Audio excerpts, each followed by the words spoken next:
The May 11th, 2021 meeting of the Monroe County Legislature will now come to order. Will the clerk please call the roll? Mr. Alcoffer. Strong Scott. Mr. Alcoffer? Here. Mr. Alcoffer is present. Mr. Ansello? Here. Mr. Ansello is present. Ms. Barnhart? Here. Barnhart is present. Mr. Baroff? Here. Mr. Baroff is present. Mr. Baines? Here. Mr. Baines is present. Ms. Boyce? Present. Ms. Boyce is present. Mr. Brew? Here. Mr. Brew is present. President Carbone? Here. President Carbone is present. Mr. Colby? Here. Mr. Colby is present. Mr. Delahanty? Here. Mr. Delahanty is present. Ms. DeFlorio? Here. Ms. DeFlorio is present. Mr. Dondorfer? Here. Mr. Dondorfer is present. Mr. Felder? Here. Mr. Felder is present. Mr. Flagler Mitchell? Here. Mr. Flagler Mitchell is present. Ms. Hassman? Here. Ms. Hassman is present. Mr. Hebert? Here. Mr. Hebert is present. Mr. Keofetlasi? Mr. Keofetlasi is present. Ms. Lamar? Here. Ms. Lamar is present. Mr. Lee? Here. Mr. Lee is present. Mr. Mafucci? Here. Mr. Mafucci is present. Mr. Marionetti? Here. Mr. Marionetti is present. Mr. Morelli?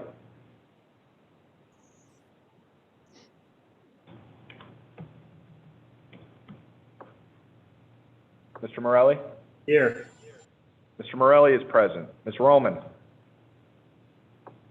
Here. Ms. Roman is present. Ms. Smith? Here. Ms. Smith is present. Ms. Taylor? Here. Ms. Taylor is present. Mr. Turp? Here. Mr. Turp is present. Mr. Wilcox? Here. Mr. Wilcox is present. Mr. Wilt? Here. Mr. Wilt is present. Mr. Udelson? Here. Mr. Udelson is present. We will need to suspend the rules of the legislature for the purpose of prohibiting public in-person attendance in accordance with Executive Order 202.1, which was extended through June 9th by Executive Order 202.107. You have a motion before you, which is moved by Legislator Brew and seconded by Legislator DeFlorio. This is a non-debatable motion. All in favor, please say aye. Aye. Aye. Aye. Any opposed? Motion carries. Please join me in a moment of silent prayer.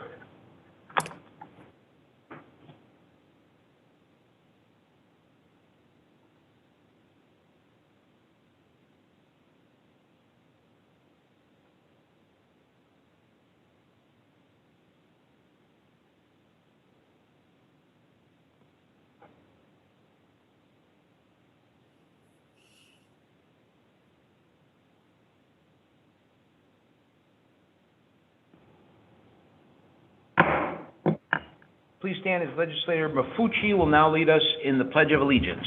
Legislator Mafucci.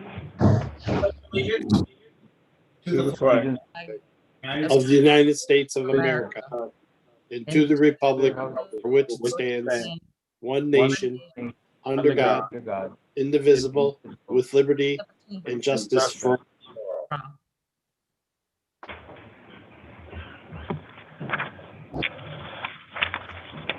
Thank you, Legislator Mafucci. Your copies of the journals of Day 8 of 2021, April 13th, 2021, and Day 9, special meeting, April 27th, 2021, are available through Novus Agenda. Without exception, the journal will stand approved as submitted.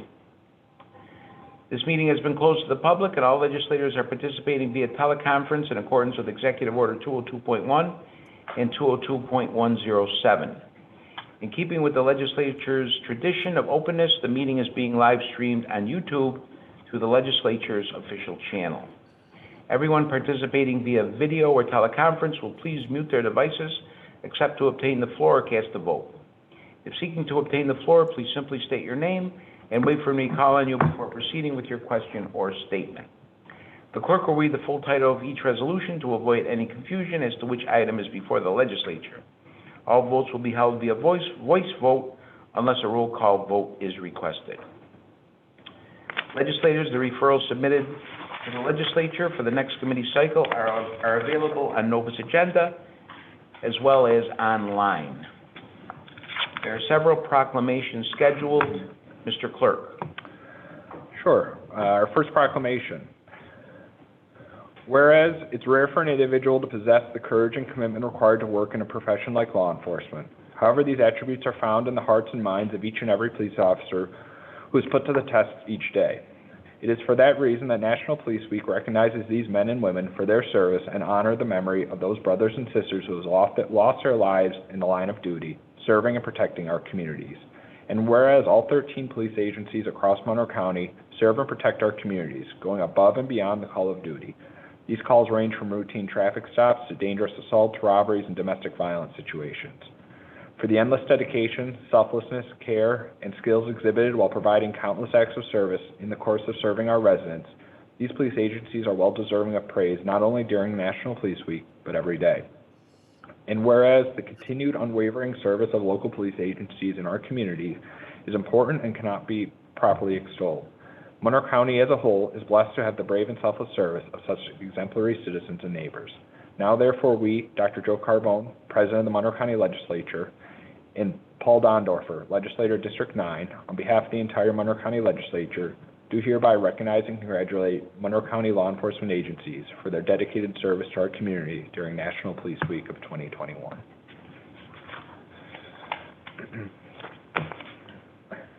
Whereas it is the sense of this legislature to honor individuals and organizations who make a positive impact on our community. And whereas attendant to such concern and in full accord with longstanding tradition, these legislators are justly proud to honor James Holmes.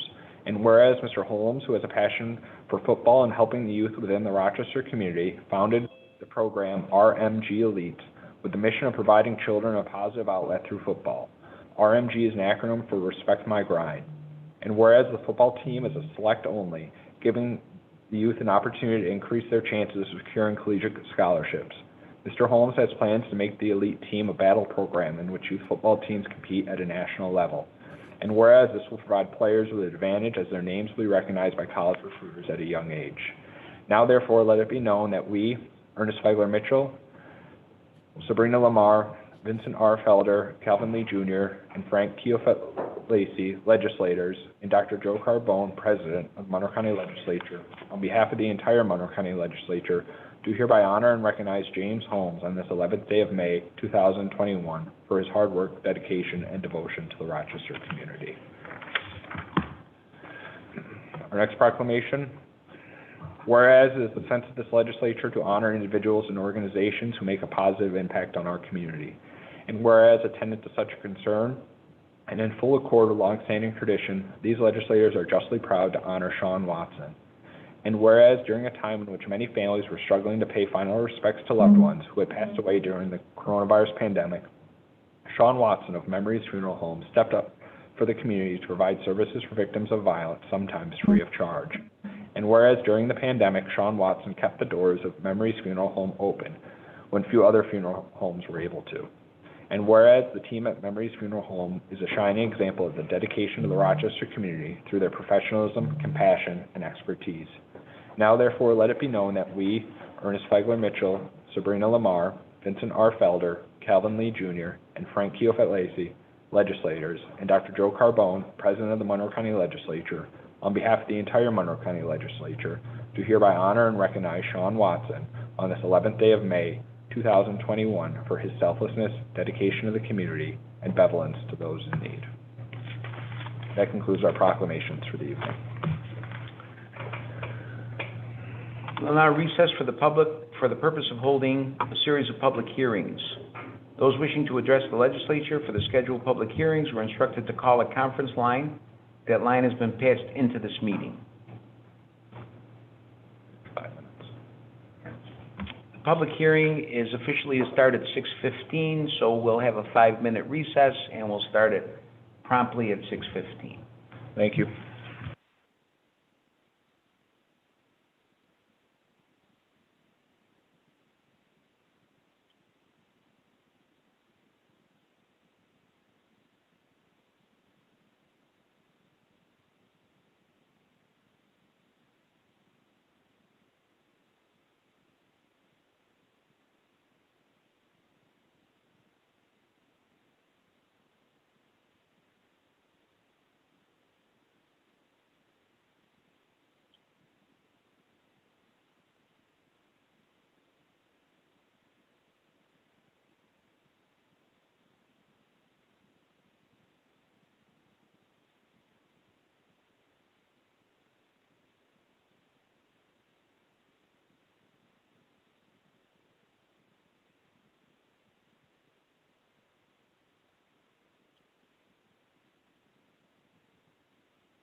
I now declare open the public hearing on enacting a local law entitled Business Closure Transparency Act. There are 3 written comments submitted via email for this public hearing. The first email is from Brian J. DiNardo. As you are well aware, the COVID-19 pandemic has impacted small businesses, and particularly the restaurant industry, at a disproportionate rate. Since the start of the pandemic, like so many other businesses, Perlo's Restaurant has been forced to adapt to unprecedented, scientifically unjustifiable, confusing, and ever-changing operating restrictions. As businesses reopen and life returns to a scientifically safe version of normal, businesses remain fearful that they may be faced with arbitrary future closures. While the relaxation of some of the current operating restrictions is promising and welcome, business owners are very wary from the closures which began in March of 2020. While these closures were done under the cover of public health, many of the restrictions imposed unfair and arbitrary regulations that caused many businesses to be pushed to the edge of failure, and in many cases, into failure. The Business Closure Transparency Act, sponsored by President Carbone, is an important step in providing greater clarity and transparency to all small business owners located within Monroe County. I know that for all those who work and depend on a steady paycheck for those restaurants, this legislation will help bring needed and well-deserved peace of mind to their families. I appreciate your continued support of local businesses, and I urge all legislators and the county executive to support this measure wholeheartedly.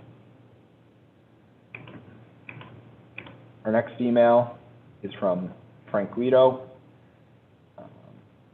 I'm fearful of getting closed down to COVID, as during Christmas I was forced to be takeout only, while a restaurant on the next block was left open. Then it was told to me that due to zip code, and 2 blocks down, the same zip code restaurant in the same plaza would be allowed to open. My name's Frank Guido, and I'm the owner of the Pasta Villa. The COVID-19 pandemic has impacted small business owners at a disproportionate rate. Since the start of the pandemic, like so many others, my restaurant has been forced to adapt to unprecedented, unjustifiable, and ever-changing restrictions. As we begin to see businesses reopen and life return to a safe version of normal, businesses remain fearful that they may be forced with arbitrary closure once again. While the lifting of restrictions is promising, we are still wary from the business closures beginning in 2020, and why shouldn't we be? While these closures were done in the name of public health, many restrictions imposed unfair and arbitrary regulations that stifled success for businesses like mine. Any and all protections for local business is welcomed and appreciated. The Business Closure Transparency Act, sponsored by President Carbone, is an important step in providing greater clarity and transparency to all of us small business owners. I know that for me and all those at the Pasta Villa, this legislation will help bring needed peace of mind. I appreciate your continued support of local business, and I urge all legislators and the county executive to support this measure. Our next email is from Michael Hayes.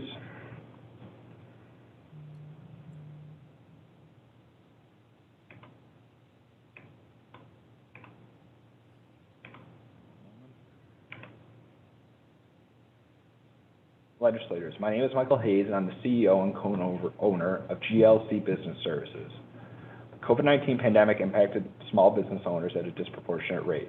Since the start of the pandemic, my firm, which provides reception, hospitality, mailroom, copy, print, records management, and data imaging services, was forced to adapt to unprecedented, unjustifiable, and ever-changing restrictions. As we begin to see businesses reopen and life return to a safe version of normal, businesses remain fearful that they may be faced with arbitrary closures once again. While the lifting of restrictions is promising, we are still wary from business closures beginning in 2020, and why shouldn't we be? While these closures were done in the name of public health, many restrictions imposed unfair and arbitrary regulations that stifled success for businesses like mine. Any and all protections for local businesses is welcome and appreciated. The Business Closure Transparency Act, sponsored by President Carbone, is an important step in providing greater clarity and transparency to all of the small business owners. I know that for me and all of us at GLC Business Services, this legislation would help bring much needed peace of mind. I appreciate your continued support of local businesses, and I urge all legislators and the county executive to support this measure wholeheartedly. That concludes our emails. Is there anyone on the phone wishing to speak on this public hearing?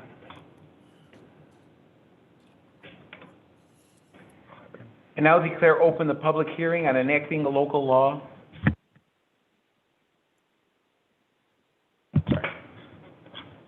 I now declare this hearing closed on Business Closure Transparency Act, and I now declare open the public hearing on enacting a local law entitled Operation of Off-Road Vehicles on Public Highways in Monroe County.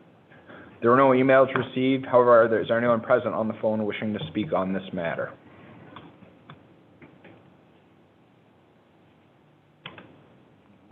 No. There being none, I declare this public hearing closed. We will now reconvene the May 11, 2021 meeting of the Monroe County Legislature. There are no formal committee reports. Thanks for using WebEx. Visit our website at www.webex.com. There are no formal committee reports scheduled for this evening. We will now hold the public forum. Mr. Clerk. We have a number of emails that were sent in for the public forum.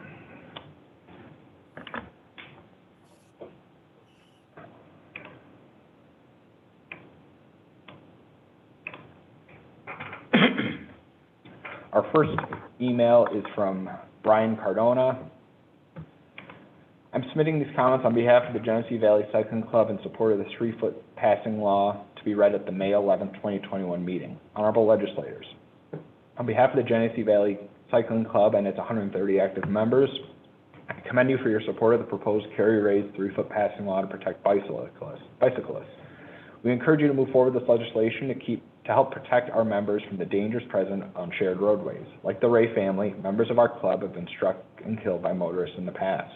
We strongly believe that with more awareness of cyclists' rights to the road and motorists' obligations to pass safely, we can create a better environment for all. Next email is from John Keevert. The last decade was the hottest on record for the world. Monroe County is not immune to climate change, and sticking our head in the sand doesn't make it go away. I call on the legislature majority to act responsibly and enact the Climate Action Plan Advisory Committee recommendation that the legislature enact CPACE financing. The longer we delay, the more severe the consequences of the inevitable climate change. Our children will rightfully hold us responsible for allowing it to happen, so act now.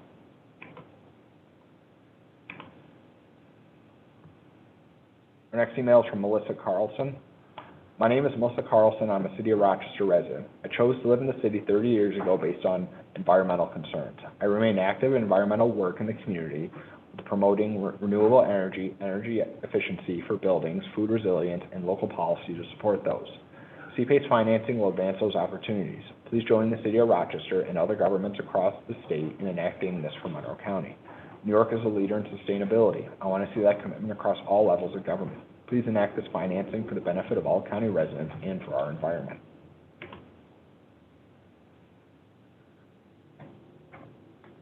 Our next email is from Sarah Midiga. I'm writing in regards to the recommendation from the Climate Action Plan Advisory Committee that the county enact CPACE financing. I ask that Monroe County stop the delays and move forward with taking this action. It's a win-win, positive step for business and local jobs and expanded clean energy. And expanded clean energy will protect human health, reduce pollution, and reduce greenhouse gas emissions. Our next email is from Susan Hughes-Smith. My name is Susan Hughes-Smith. I'm a resident of Brighton, co-founder of the Climate Solutions Accelerator of the Genesee Finger Lakes region, and a partner in a small business. I also serve as vice chair of the Climate Action Plan Advisory Committee.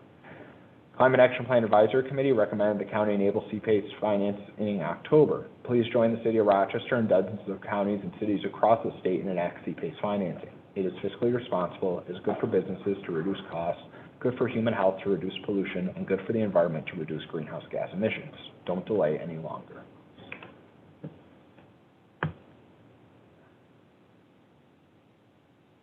Next email is from Al Hibner. My name is Alan Hibner. I'm a resident of Penfield, co-founder of Color Penfield Green, founder of the Penfield CCA, Community Choice Aggregation, Residents Committee, and a volunteer with Citizens Climate Lobbies, Rochester, New York chapter. The Climate Action Plan Advisory Committee recommended the county enable CPACE financing in October 2020. Through the above resident-led groups, I will be urging the town of Penfield to establish PACE financing, see below, as part of our town's points qualification for NYSERDA's Clean Energy Communities program, a program that can earn our town tens of thousands of dollars in sustainability projects, grants, and funding. CPACE financing is simply the right thing to do at this important time in our country's drive to retrofit and build clean, green infrastructure while battling climate change. I urge you to please join the City of Rochester and dozens of counties, cities, and municipalities across the state and enact CPACE financing now. CPACE financing is fiscally responsible, good for business to reduce costs, good for human health to reduce pollution, and good for the environment to reduce greenhouse gas emissions. Please don't delay this any longer. Our next email is from Paul Kane. My name is Paul Kane. I'm a resident of Arundecoy. The Climate Action Plan Advisory Committee recommended the county enable CPACE financing last October. Please join the City of Rochester and dozens of counties and cities across the state and enact CPACE financing without further delay. It is fiscally responsible, helps businesses reduce costs, and good for the environment to reduce greenhouse gas emissions and air pollution. Next email is from Katie Rigg. My name is Katie Rigg. I live in Penfield. I'm founder of Color Penfield Green and co-lead the Citizens Climate Lobby. I'm also a mother of 2 young girls and am deeply concerned about their future. Climate Action Plan Advisory Committee recommended the county enable CPACE financing in October. Please join the City of Rochester and dozens of counties and cities across the state and enact CPACE financing. Is fiscally responsible, is good for business to reduce costs, good for human health to reduce pollution, and good for the environment to reduce greenhouse gas emissions. Don't delay any longer.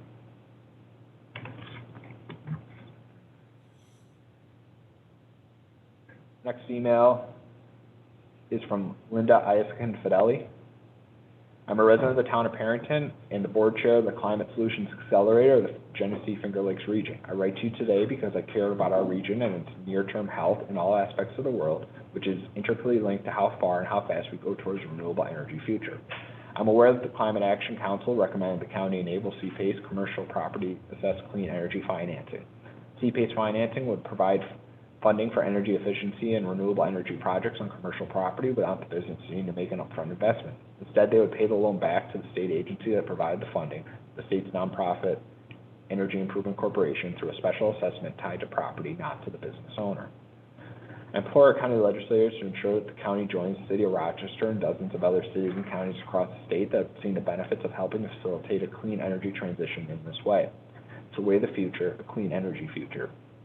This transition will enable commercial businesses to be responsible leaders. It will create good jobs, improve public health, and reduce pollution and greenhouse gas emissions. Please tell our legislators not to delay any longer. If there is a reason not to enable this program, I'd like to know what it is. It seems like a win-win for business, for health, and for the transition to clean energy that is so direly needed at no cost to the county. Why can't our legislators get this done? Our next email is from Jerry Minard. My name is Jerry Minor. I live at 2670 Highland Avenue. I'm deeply concerned about climate change. I have 3 young adult grandsons, and I am actually terrified as to how our damaged climate will impact their lives. Therefore, I spend much of my time doing whatever I can on this critical issue. I urge you to enact CPACE piece of legislation which will be good not only for the environment but also for business, without compromising the county budget. In closing, I want to leave my grandsons a livable world. Our next email is from Lisa Carr. The Climate Action Plan Advisory Committee recommended the county enable CPACE financing last October. Please join the city of Rochester and dozens of counties and cities across the state and enact CPACE financing without further delay. It is fiscally responsible, is good for businesses to reduce costs, good for human health to reduce pollution, and good for the environment to reduce greenhouse gas emissions.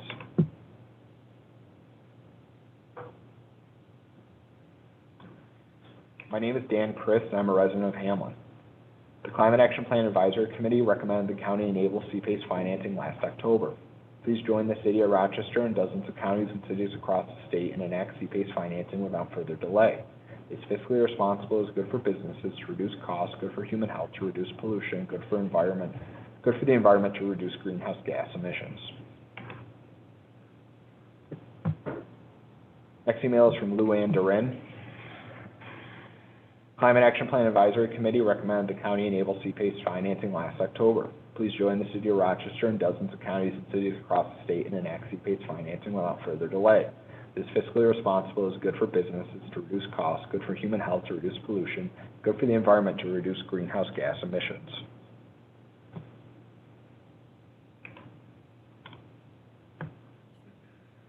Next email is from Michael Laird. I am Michael Laird. I live at 12 Arbor Creek Drive in Pittsburgh, New York. Monroe County should enact CPACE financing authorization immediately. It enables low-interest loans to local businesses to invest in energy savings improvements in their facilities or to invest in clean energy generating technologies. Example is given solar panels. These investments pay off to local businesses by lowering their costs. The investments themselves generate business for local construction trades. Their employees spend up their paychecks locally, and the county collects sales tax. At every step of the process, this is good for Monroe County's economy. On top of all that, just one more solution to reduce greenhouse gas emissions, limit the impact of the climate crisis. CPACE enables market forces to improve Monroe County's economy, job growth, and air quality. It's a win on all fronts and at no cost to the county government. Approve it now.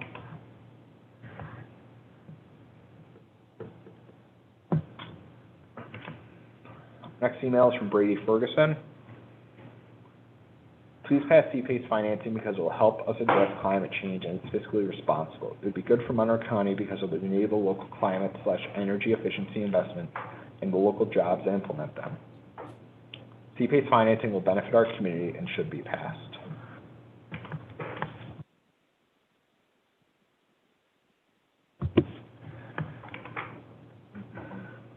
Next email is from David and Leah Rookberg. As residents of the town of Pittsford, we strongly urge you as representative citizens of Monroe County to join the many counties and cities, including the city of Rochester, across New York State to enable CPACE financing. In October 2020, Climate Action Plan Advisory Committee recommended that CPACE financing be enabled. CPACE financing is fiscally responsible, good for people, and good for the environment. It reduces costs for businesses, supports human health by reducing pollution, and helps our environment by cutting greenhouse gas emissions. As you know, current worldwide emissions of CO2 would result in a 4-degree centigrade rise in global temperatures by 2050, which would be catastrophic for human and all life on the planet. Even if we meet the Paris Accord guidelines, temperatures are expected to rise 1.5 degrees Celsius, which will result in difficult but manageable changes to ambient temperatures, posing risks to health, agricultural, sea levels, and other large-scale aspects of life. We must do all we can on a local, national, and global level to keep temperature increases to a minimum. Without a healthy plan on which to run it, the economy means nothing. Thank you for supporting the recommendation of Climate Action Plan Advisory Committee. Next email is from Greg Sloan. My name is Greg Sloan. I live in Arundecoit, New York. I consider climate change and the world not to be a crisis, but an emergency requiring swift, immediate action. In the past, the Climate Action Planning Committee recommended that CPACE financing be enacted. I am astounded that the county has not yet joined the other counties and cities across the state in offering this financing. This financing does not affect the county budget at all. It does help businesses to reduce their use of energy, which would help in our life and death battle with climate. We must act now and not get caught up in the politics of the moment. Our future depends on swift action. Thank you for enabling me to utter my thought on this issue. Please include my comments.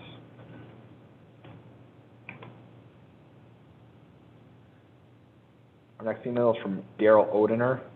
I would like to see Monroe County enact CPACE financing authorization at this time. It enables low-interest loans to local businesses to invest in energy savings improvements in their facilities and to invest in clean energy generating technologies. These investments pay off to local businesses by lowering their costs and by generating business for the local construction trades.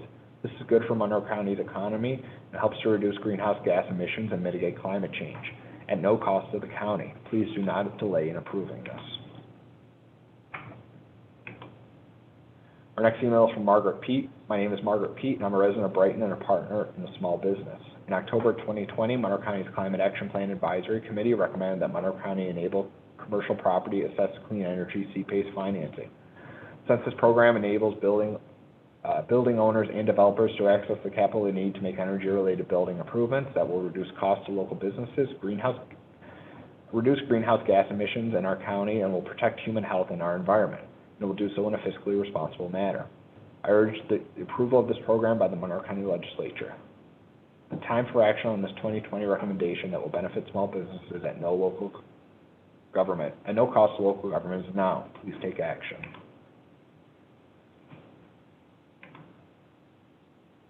Next email is from Richard Savant. I'm a resident of Brighton and would like to urge Monroe County to enable CPACE financing as was recommended by the Climate Action Plan Advisory Committee this past October. It has no impact on the county budget, yet allows businesses and nonprofits to access lower interest loans to reduce energy use and thus cut greenhouse gas emissions. Many other counties and cities, including the city of Rochester and our state, have done this. It's good for business and good for the environment.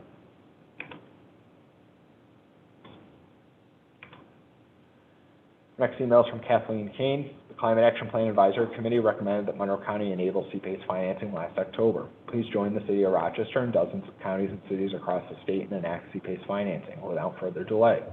It is critical for the future of Monroe County to take advantage of every opportunity to improve our stock of energy-efficient buildings.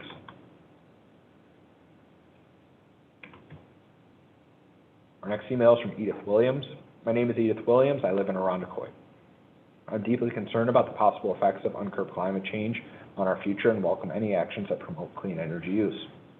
Therefore, I ask that our county enable CPACE financing, which provides access to low-interest loans for businesses and nonprofits wishing to reduce energy use.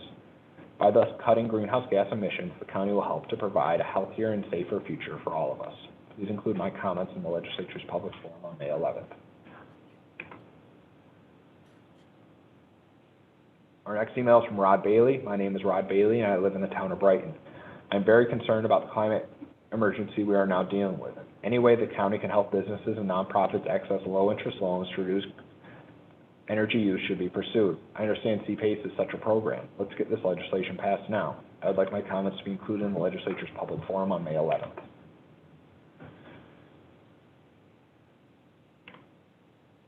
Our next email is from Abigail McHugh-Riffa. I'm a resident of the City of Rochester and Executive Director of the Climate Solutions Accelerator in the Genesee Finger Lakes region. I also serve on New York State's Climate Justice Working Group. I am puzzled by the county's delay in enabling CPACE financing. My understanding is that your Climate Action Plan Advisory Committee recommended that you enable CPACE back in October. Municipalities across New York State, including the City of Rochester, have already successfully enacted CPACE to help commercial property owners finance clean energy projects, so there's little to no risk for Monroe County in moving forward with CPACE. By providing businesses with the opportunity to save money on energy costs, the Monroe County Legislature can support our local economy while also protecting residents from the threat of climate change. Climate change is already causing significant and expensive harm to our region, so delaying action on CPACE and other strategies to reduce greenhouse gas emissions is irresponsible and dangerous. In other words, please advance a simple and effective climate solution immediately. Our next email is from Catherine Feldman. My name is Catherine Feldman. I'm a resident of Penfield. In October, it was recommended by the Climate Action Plan Advisory Committee that CPACE financing be enabled. I ask that Monroe County please join dozens of counties and cities across the state, including the City of Rochester, by enabling CPACE financing. CPACE financing is fiscally responsible, good for people, and good for the environment. It reduces the cost for businesses, supports human health by reducing pollution, and helps our environment by cutting greenhouse gas emissions. Thank you for considering this matter.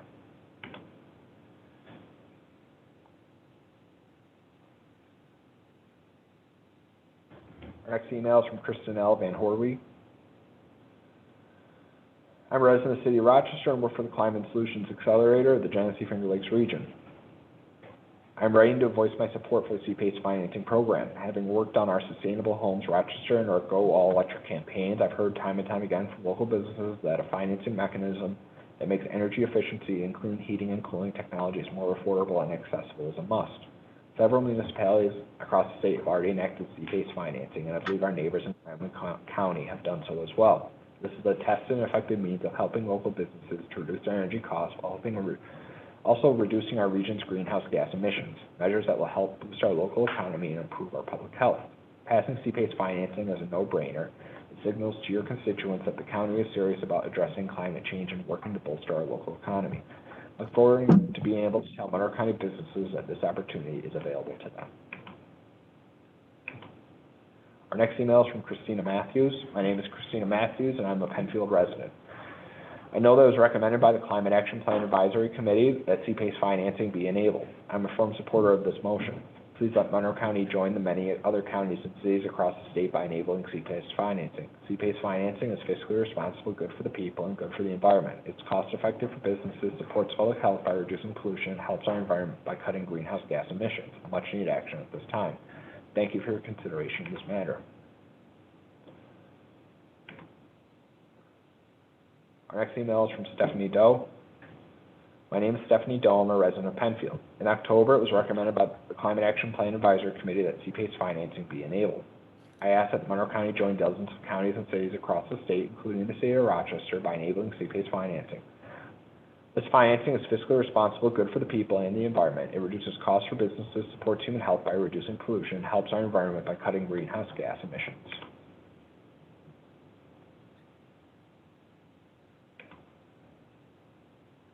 Next email is from Kevin Cleland. My name is Kevin Cleland. I'm a resident of Rochester. The Climate Action Plan Advisory Committee recommended the county enable CPACE financing last October. Please join the City of Rochester and dozens of counties and cities across the state and enact CPACE financing without further delay. It's fiscally responsible, it's good for business to reduce costs, good for human health to reduce pollution, and good for the environment to reduce greenhouse gas emissions. As an avid hiker, kayaker, golfer, and overall outdoorsman, this issue is very close to my heart. Thank you for all that you do for our community. Our next email is from Barbara Grosh. My name is Barbara Grosh. I'm a resident in Penfield. I'd like to urge you to act promptly on the recommendation of the Climate Action Plan Advisory Committee to enable CPACE financing in Monroe County. With no fiscal implications for the county, this will enable businesses to access low-cost finance to retrofit buildings throughout the county to save energy. We can cut our emissions while improving our health and the future of our children.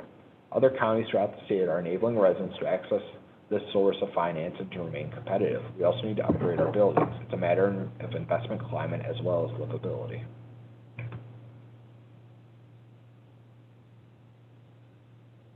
Next email is from Kate Walker. My name is Kate Walker, and I'm a resident of East Rochester, Project Director of SNY-ESF Center for Sustainable Materials Management, and serve on the Climate Action Plan Advisory Committee. In October, it was recommended by the Climate Action Plan Advisory Committee that CPACE financing be enabled.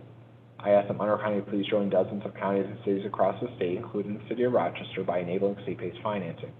CPACE financing is fiscally responsible, good for people, and good for the environment. It reduces costs for businesses, supports human health by reducing pollution, and helps our environment by cutting greenhouse gas emissions. Thank you for considering this matter.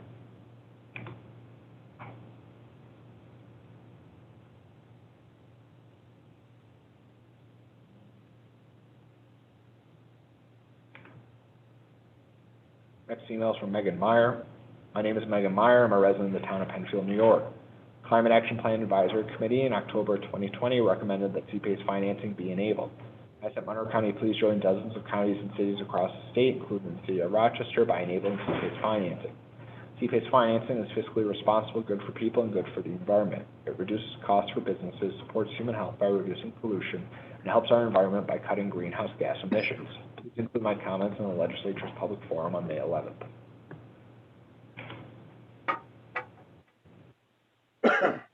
Next email is from Peter Collingy. As a Henrietta resident who's very concerned about the world's climate emergency, I am incredibly disappointed that Monroe County Legislature still has enacted the CPACE program. This program would enable our local businesses to borrow capital more easily to improve their energy efficiency or renewable energy, helping both the climate and their bottom line and supporting local jobs.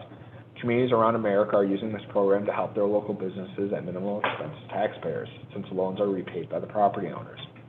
Why is the Monroe County Legislature stalling on approving this program? Our next email is from Mindy McLaren. My name is Mindy McLaren, and I'm a resident of Penfield. In October, it was recommended by the Climate Action Plan Advisory Committee that CPACE financing be enabled. I ask that Monroe County please join dozens of counties and cities across the state, including the state of Rochester, by enabling CPACE financing. CPACE financing is fiscally responsible, good for people, and good for the environment. It reduces costs for businesses, supports human health by reducing pollution, helps our environment by cutting greenhouse gas emissions. Thank you for considering this matter. Please include my comments in the Legislature's public forum on May 11th.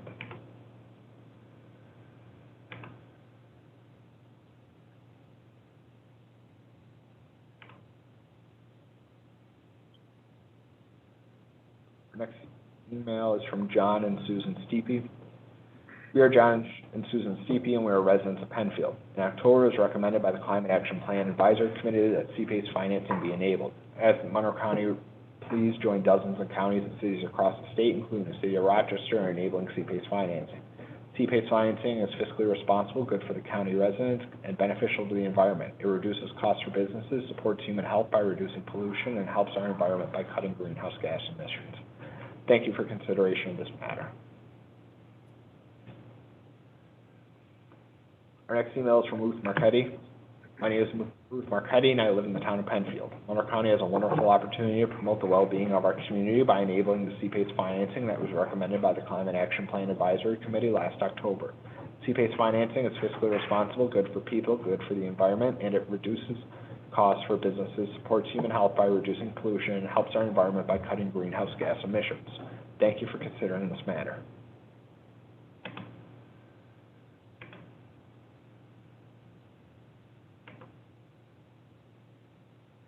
Our next email is from Heather Dulissi. I'm writing to urge you to enact the commercial property assessed clean energy funding so that our county may join in on the many benefits that other counties and cities throughout our nation have already successfully accomplished. CPACE has the ability to be a capital incubator, increase employment and commercial property values, and decrease energy consumption while improving environmental health. As a mother of 2 school-aged children, I stand behind common sense policies like CPACE that will ensure a healthier local economy and environment for my children to thrive in.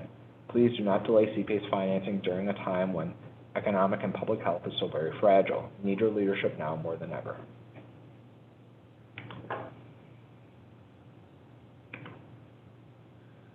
Our next email is from Sandy Cleland. Hello, my name is Sandy Cleland. I've lived in Monroe County for 62 years. I'm very concerned about the environment and try to do my part in any way I can. I recently heard about CPACE, which would help reduce pollution and greenhouse gas emissions. Please help to enable CPACE in our community. Thank you.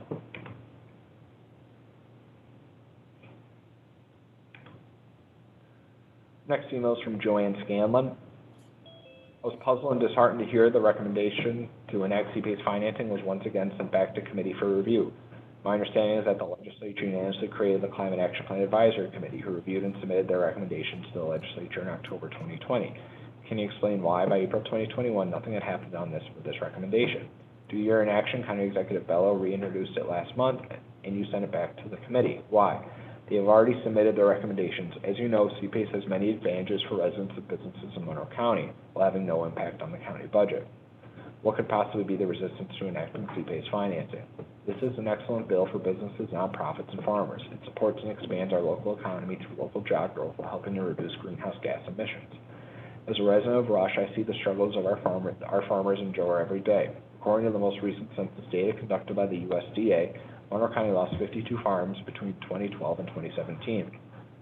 The market value of their land and buildings decreased on average over $100,000. Profit margins are low even in a good year.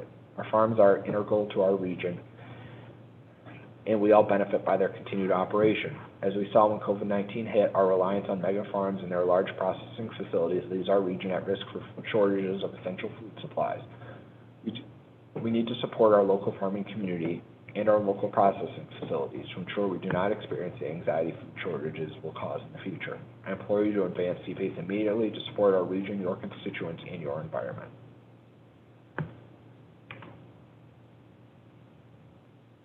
Next email is from Eric Sees.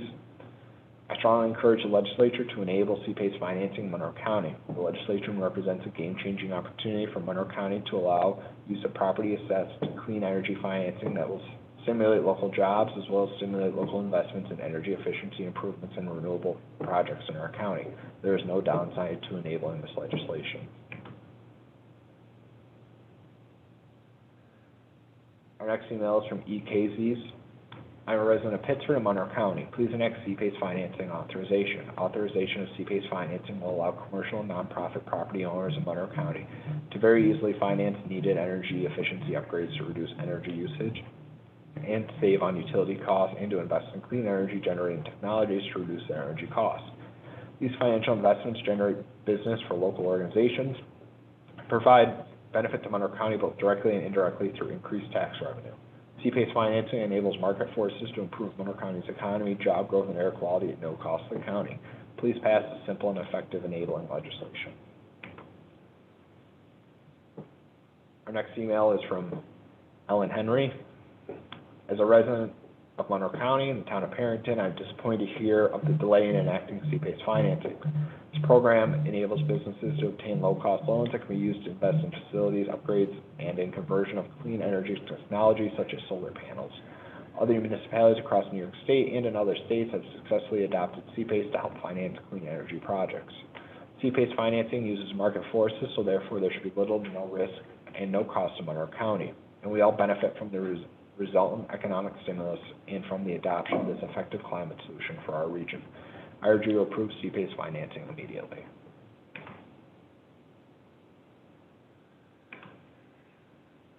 Our next email is from Mary Jane Hellier. My name is Mary Jane Hellier, and I'm a resident of Irondequoit. In October, it was recommended by the Climate Action Plan Advisory Committee that CPACE financing be enabled. I asked the Monroe County to join dozens of counties and cities across the state, including the city of Rochester, by enabling CPACE financing. This will have no impact on the county budget while giving businesses and nonprofits access to low-interest loans to reduce energy use.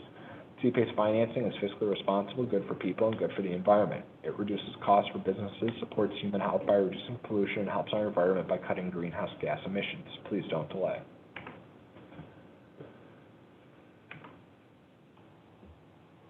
Our next email is from Judy Miseritz. As a resident of the town of Grace, Monroe County, I'm requesting that we in Monroe County join the city of Rochester and dozens of counties and cities across New York State in enacting CPACE financing right away. CPACE is fiscally responsible, reduces costs to businesses, aids human health by reducing pollution, and reduces greenhouse gas emissions.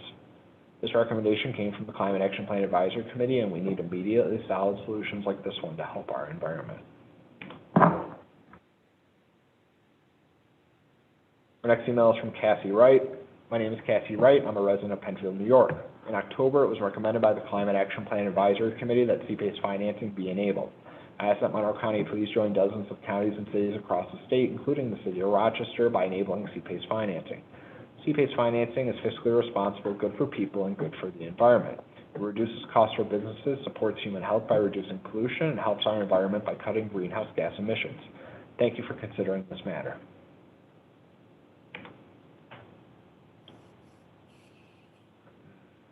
Our next email is from Alan Blair. I'm a resident of Brighton and an organizer for New York Renews and Citizens Climate Lobby of Rochester. I'm puzzled by the county's delay in enabling CPACE financing. My understanding is that your Climate Action Plan Advisory Committee recommended you enable CPACE back in October. Municipalities across New York State, including the city of Rochester, have already successfully enacted CPACE to help commercial property owners finance clean energy projects, so there's little to no risk for Monroe County in moving forward with CPACE. By providing businesses with the opportunity to save money on energy costs, the Monroe County Legislature can support our local economy while also protecting residents from the threat of climate change. Climate change is already causing significant and expansive harm in our region. So delaying action on CPACE and other strategies to reduce greenhouse gas emissions is irresponsible and dangerous. In other words, please advance a simple and effective climate solution immediately. Our next email is from Mary Ann Shafito. My name is Mary Ann Shafito, and I'm a resident of Brighton. The Climate Action Plan Advisory Committee recommended the county enable CPACE financing last October. Please join the city of Rochester and dozens of counties and cities across the state and enact CPACE financing without further delay. It is fiscally responsible, it's good for businesses to reduce costs, good for human health to reduce pollution, and good for the environment to lower greenhouse gases. I urge you to take action now. Next email is from Arthur North. My name is Art North. I'm a resident of Penfield. In October, it was recommended by the Climate Action Plan Advisory Committee that CPACE financing be enabled. I ask that Monroe County please join dozens of counties and cities across the state, including the city of Rochester, by enabling CPACE financing. CPACE financing is fiscally responsible, good for people, and good for the environment. It reduces costs for businesses, supports human health by reducing pollution, and helps our environment by cutting greenhouse gas emissions. Given the stresses on small businesses, it may be another factor in their return. Thank you for your consideration of this matter.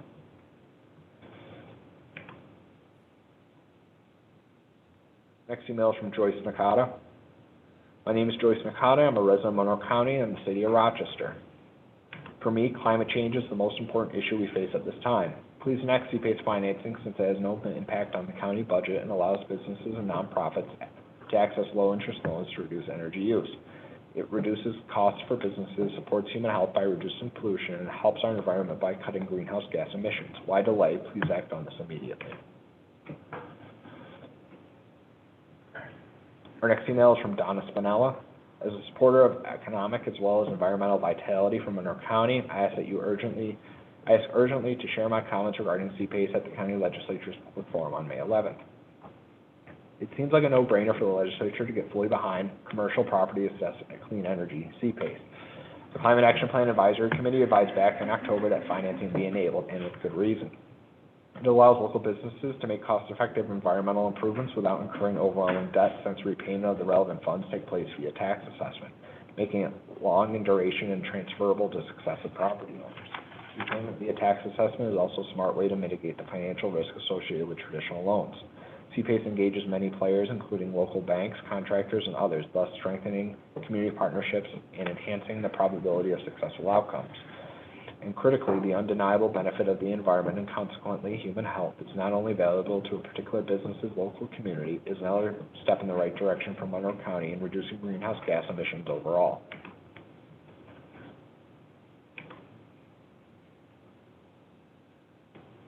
Our next email is from Chris DeLogas. I'm writing out of curiosity and, if I am honest, a little disgust that CPACE financing program of the Monroe County Climate Action Plan was sent back to committee instead of being brought forward to the members of this body to discuss. CPACE is just one tool in our climate solutions toolbox, one that is revenue neutral to taxpayers and will support the retrofitting of energy-intensive and climate-harming building infrastructure. Seems like a win-win scenario for the county, yet obstructionists who claim to be fiscally conservative are blocking even discussing this. This long-term return on investment seems like a no-brainer. As a teacher or parent, Monroe County resident, blocking even a conversation around this is counterintuitive and counterproductive. Bring CPACE back to the legislative agenda and model for us what it looks and sounds like when adults come together to solve problems.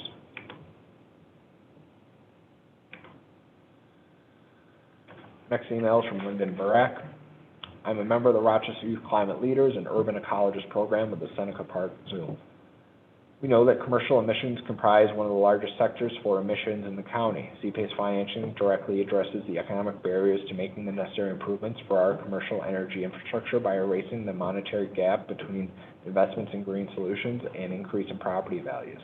The program is funded by Energize New York with money already set aside by the state, meaning as little as no cost to the community. Energy solutions like these not only reduce emissions for the sake of the planet, but also have the co-benefit of reducing energy costs. This will do direct good for our community. Best time to get this going was 6 months ago. The second best time is now.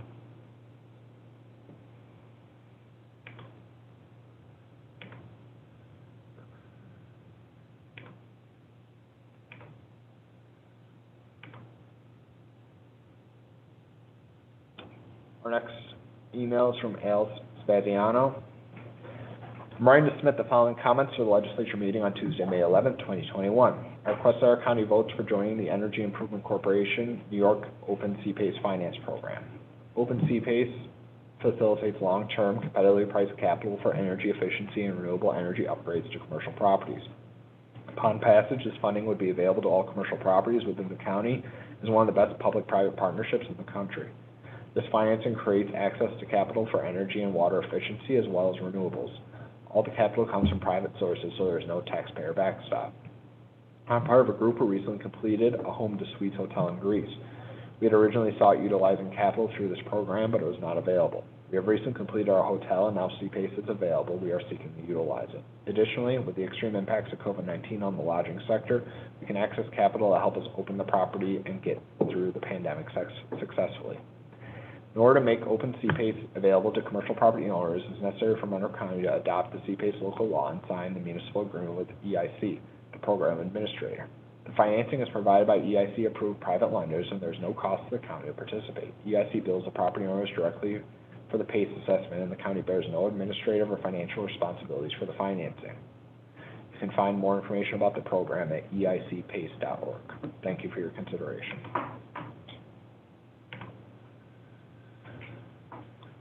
Next email is from Sally Shang.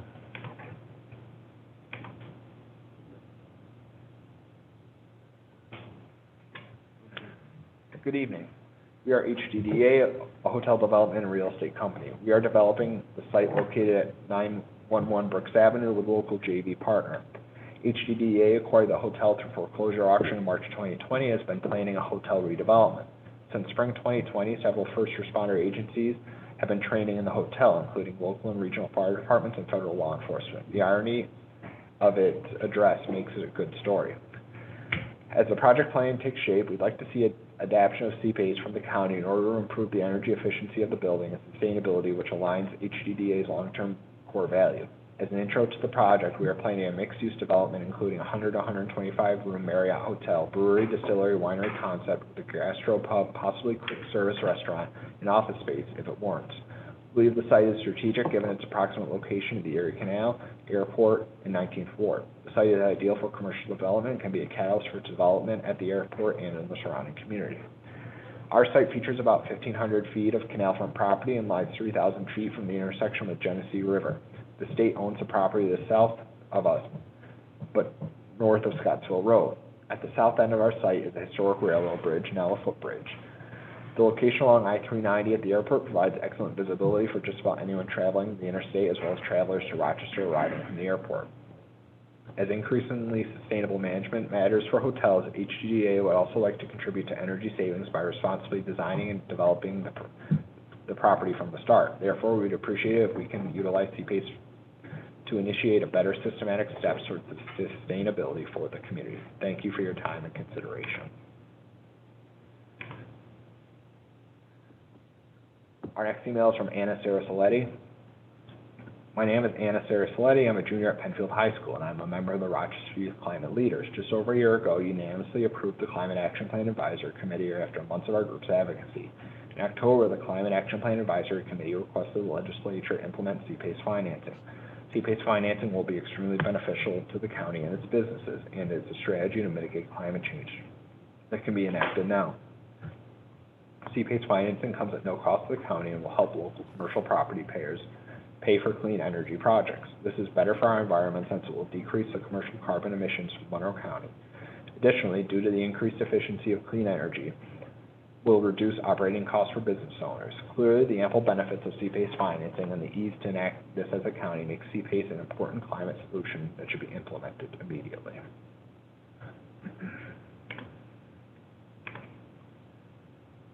Our next email is from Teresa Bowick.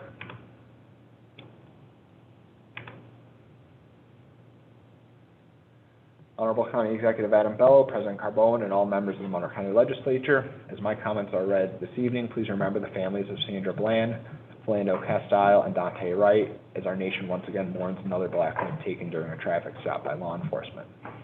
Let it be known on this day, in the interest of protecting black and brown lives, rebuilding trust in law enforcement, and strengthening community police relations, Conkey Cruisers, Bicycling to Better Health organizations vehemently opposes Carrie Ray's safe passing legislation.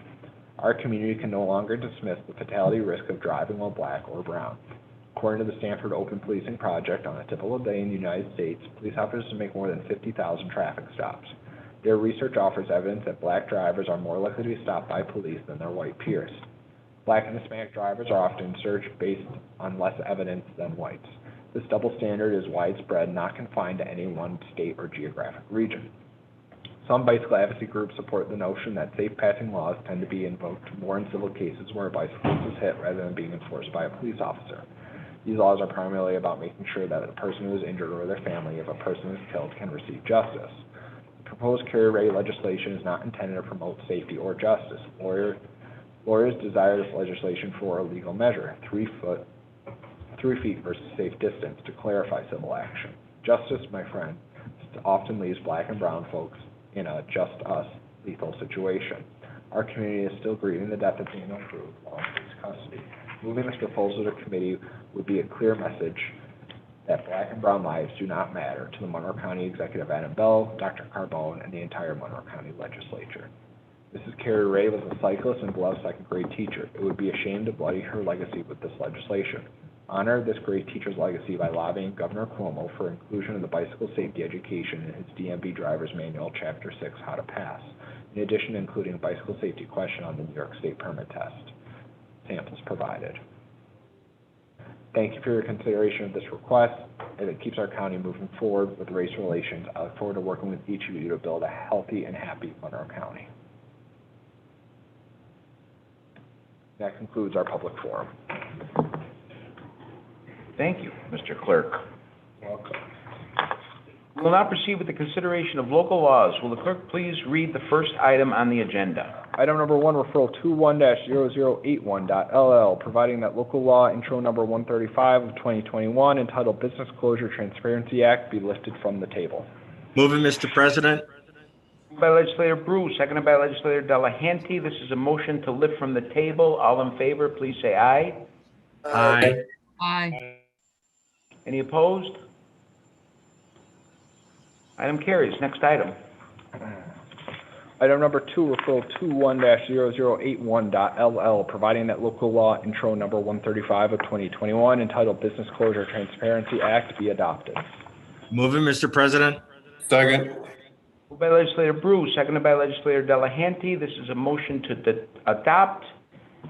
Before discussion, I'd like to just say a few brief words as we consider this important piece of legislation for final adoption aimed at protecting our local small businesses. Government interference in private business should not and cannot be taken lightly. Business owners should not be forced to wait and wonder if and when they will be shut down again, and wonder if they could even weather another round. There must be clarity, justification, and transparency, and that is what this local law seeks to ensure. This legislation is closely mirrored after Erie counties, which itself saw 3 county bars and restaurants ordered closed since bars and restaurants could resume dine-in services in June, according to the Buffalo News. While this legislation is still pending before legislature there, regardless of actions taken by other counties, this legislation is important for all those here in Monroe County. The purpose of this local law is simply to provide transparency, something that should be a guiding element of all that we do as elected officials, and something that should not be a partisan position. This local law will ensure that legislature and community business owners have a report of justification for any county-ordered business closure or curtailment. I have spoken with numerous business owners, many of whom said it would provide needed peace of mind to their businesses and employees. If this legislation is adopted tonight, Monroe County residents and business owners will be guaranteed the clarity, transparency, and oversight they need and deserve from their local government. Any discussion? Seeing none, all in favor say aye. No. Aye. Any opposed? No. No. Roll call vote. Okay, let's go to roll call vote. Thank you. Mr. Brew? Yes. Mr. Brew votes yes. Mr. Felder? Yes. Mr. Felder votes yes. Mr. Flagler Mitchell? Mr. Flagler Mitchell? You're muted. Mr. Flagler Mitchell votes yes. Mr. Alcoffer? Yes. Mr. Alcoffer votes. Mr. Flagler Mitchell votes yes. Mr. Alcoffer votes yes. Mr. Ansello? Yes. Mr. Ansello votes yes. Ms. Barnhart? No. Yes. Barnhart votes. Yep, Mr. Flagler Mitchell, we have your vote recorded. Ms. Barnhart votes no. Mr. Baroff? No. Mr. Baroff votes no. Mr. Baines? No. Mr. Baines votes no. Ms. Boyce? Yes. Ms. Boyce votes yes. Mr. Colby? Yes. Yes. Mr. Colby votes yes. Mr. Delahanty? Yes. Mr. Delahanty votes yes. Ms. DeFlorio? Yes. Ms. DeFlorio votes yes. Mr. Dondorfer? Yes. Mr. Dondorfer votes yes. Ms. Hassman? No. Ms. Hassman votes no. Mr. Hebert? No, yes, rather, yes. Mr. Hebert votes yes. Mr. Chiafelasi? Yes. Mr. Chiafelasi votes yes. Ms. Lamar?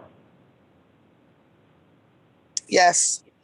Ms. Lamar votes yes. Mr. Lee? Yes. Mr. Lee votes yes. Mr. Mafucci?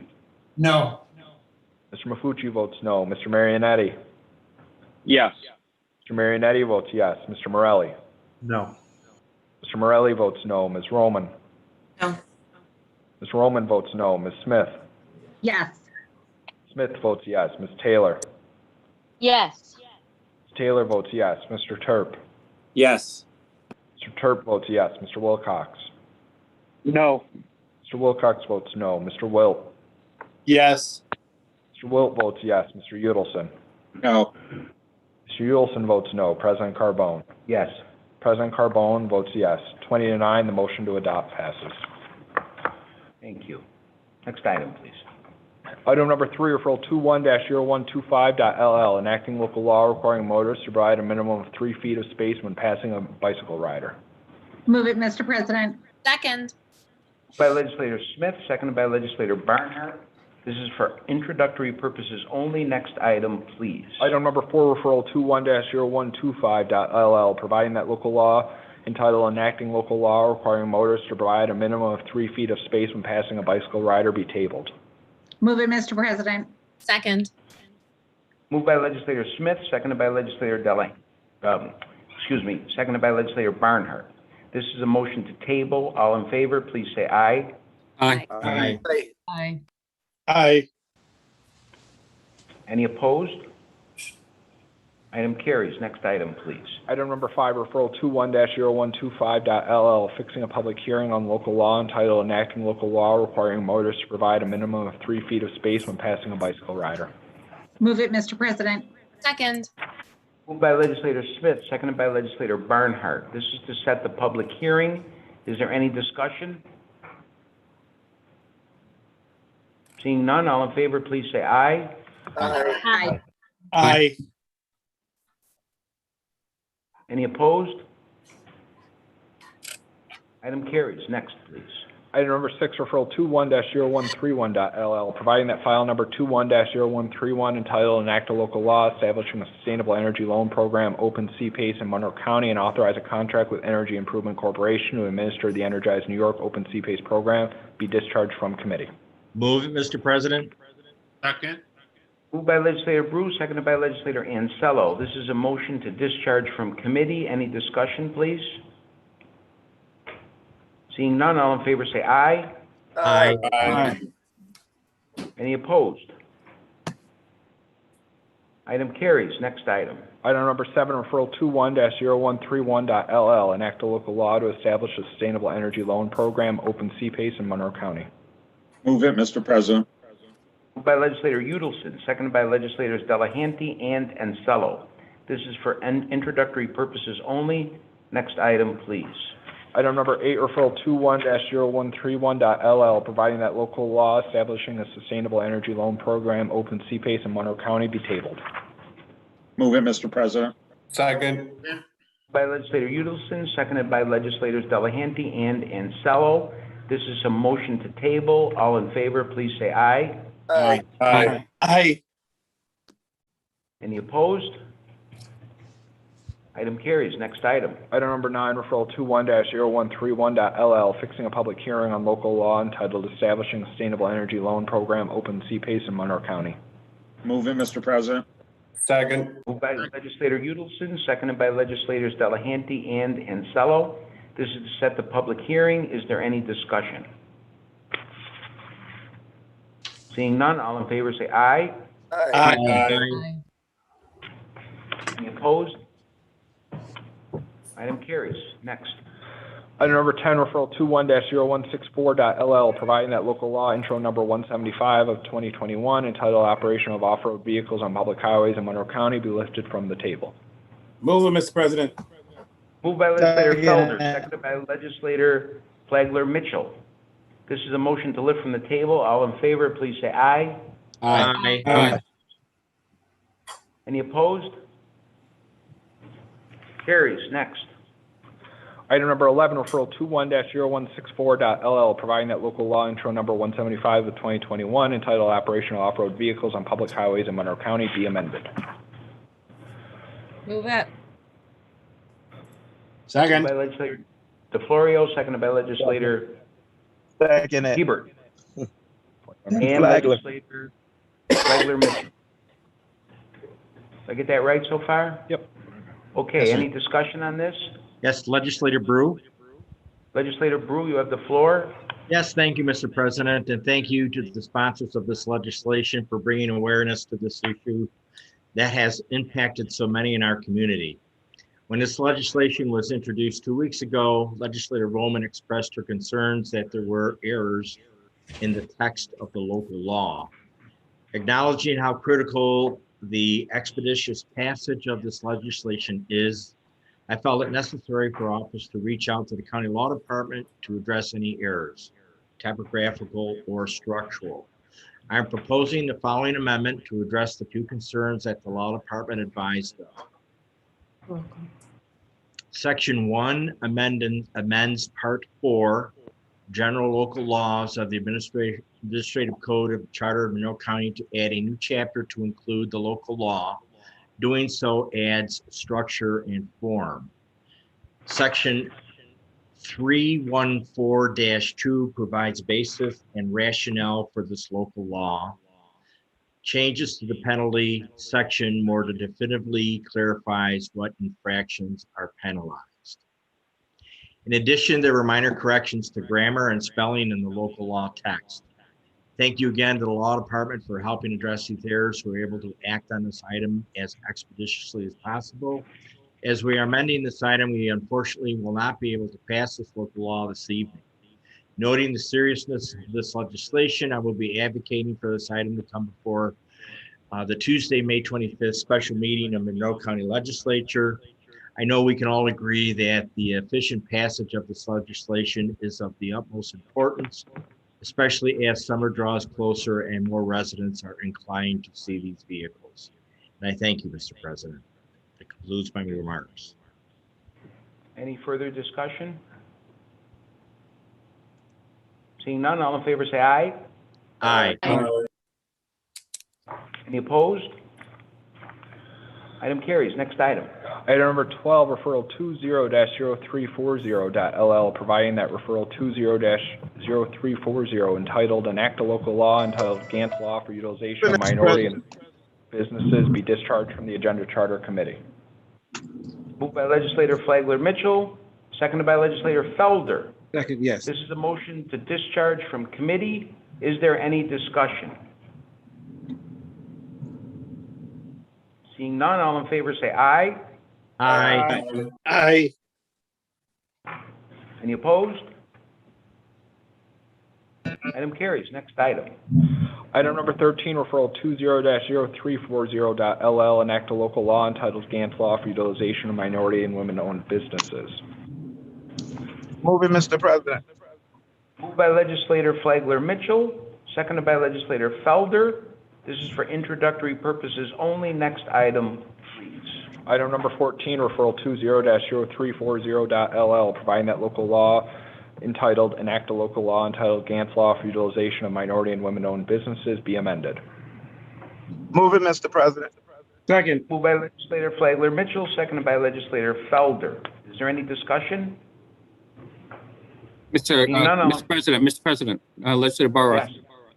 I'm sorry, legislator Barrow. That's okay. Just a quick question. Unfortunately, I was unable to attend the committee of the whole meeting previously.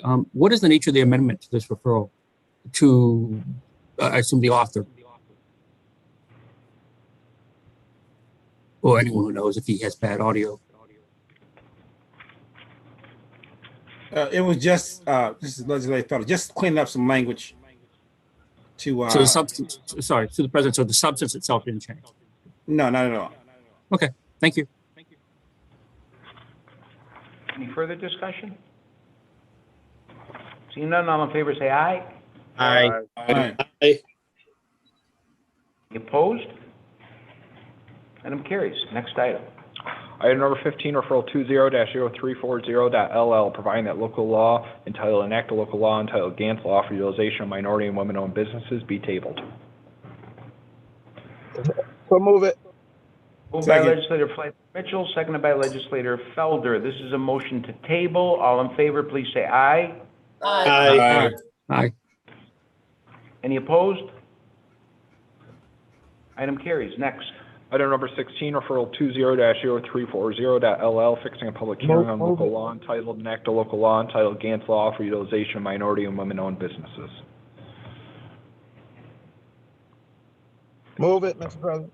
Moved by legislator Flagler Mitchell, seconded by legislator Felder. This is to set a public hearing. Is there any discussion on that? Seeing none, all in favor say aye. Aye. Aye. Any opposed? Item carries. We'll now proceed with the consideration of motions, resolutions, and notices. Will the clerk read the next item? President Pardon? Carbone, Legislator Yes. Barnhart? Yes. I would like to move that the Committee of the Whole be discharged from further consideration of file number 21-0156, enact a local law amending the Code of Ethics of the County of Monroe. It is imperative that we update. Legislator Barnhart, that's out of order. That's out of order. That's not on the agenda.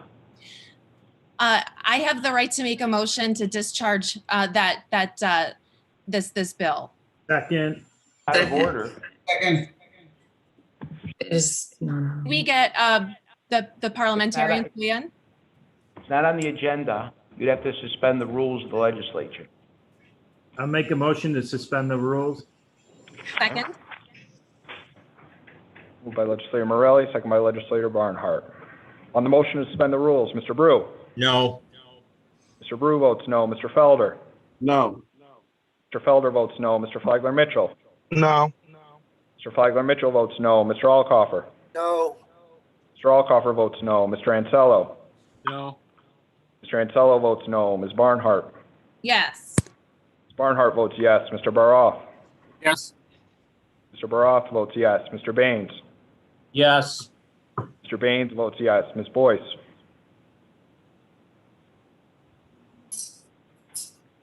Ms. Boyce, on the motion to suspend the rules.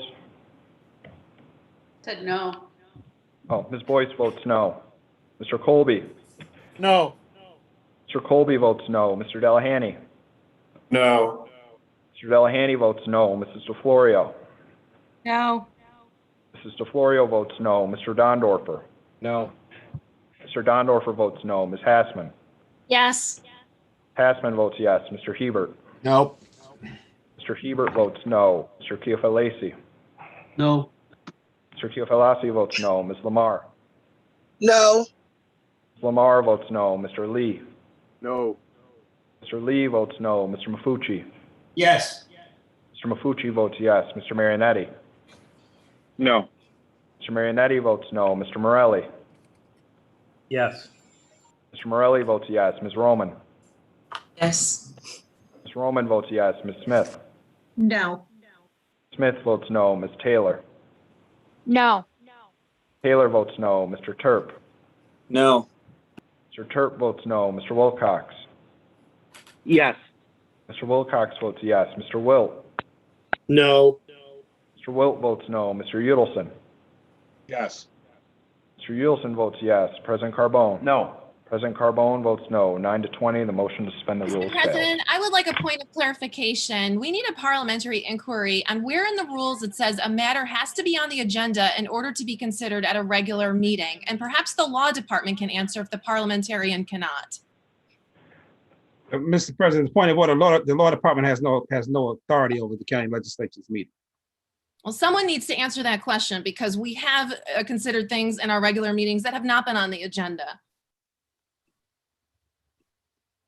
This is a parliamentarian. The purpose of the agenda is to set the order of business, and anything not on the order of business would require a two-step process. The first step would be to suspend the rules, and if that motion prevails, then there would be a second motion to discharge from committee. And since the first motion failed, it would not be on the agenda.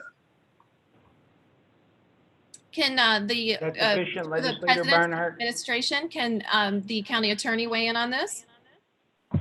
No, the county attorney doesn't Point have of any order. say on this. Point of order? Yeah, point of order, Mr. President. It's inappropriate for the county administration and their attorney to weigh in on this matter. And we've heard from our parliamentarian. I believe he's given us a satisfaction. I'll hold that point of order. Legislator Roman? Let's go back to the agenda. We have to go back to the agenda. We'll now proceed with the consideration of motions, resolutions, and notices. Will the clerk read the next item on the agenda? Item number 17, referral 21-0130, accepting grant from Federal Aviation Administration, Coronavirus Response and Relief Supplemental Appropriations Act grant program related to the operation and maintenance of the Frederick Douglass Greater Rochester International Airport. Move it, Mr. President. Moved by legislator Dondorfer, seconded by legislator Delahanty. Is there any discussion on this? Hearing none, all in favor say aye. Aye. Aye. Aye. Aye. Any opposed? Item carries. Next item. Item number 18, referral 21-0131, authorizing a contract with Energy Improvement Corporation to administer Energize New York Open Seapace program. Move it, Mr. President. Moved by legislator Udelson, seconded by legislators Delahanty and Ansello. Is there any discussion? Hearing none, all in favor say aye. Aye. Aye. Any opposed? Item carries. 19. Item number 19, referral 21-0132, authorized contracts with Testa Construction Inc., Postler and Jackal Corporation, Lander Mechanical Contractors Incorporated, and Billetier Electric Incorporated for Monroe Community College Finger Lakes Workforce Development Center. Move it, Mr. President. Moved by legislator Dondorfer, seconded by legislator Delahanty. Is there any discussion on this? Seeing none, all in favor say aye. Aye. Aye. Any opposed? Item carries. Next. Item number 20, referral 21-0133, amending the 2021-2026 capital improvement program to add project entitled Space Utilization and Renovation of City Place. Move it, Mr. President. Moved by legislator Dondorfer, seconded by legislator Delahanty. Is there any discussion on this? Legislator Hebert. Legislator Hebert, you have the floor. Mr. President, I would like to have a few comments about this referral as well as the next one. And I think this is the right place to do this.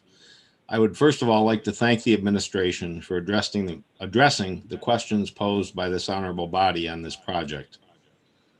After, however, taking into consideration the answers provided both in writing and during the April Committee of the Whole, it is the view of many that while in due time, updates may be needed to the City Place building, The cost benefit of maintaining the existing lease at 80 West Main Street versus incurring more debt ultimately paid for by our taxpayers favors for now maintaining our office space at 80 West Main.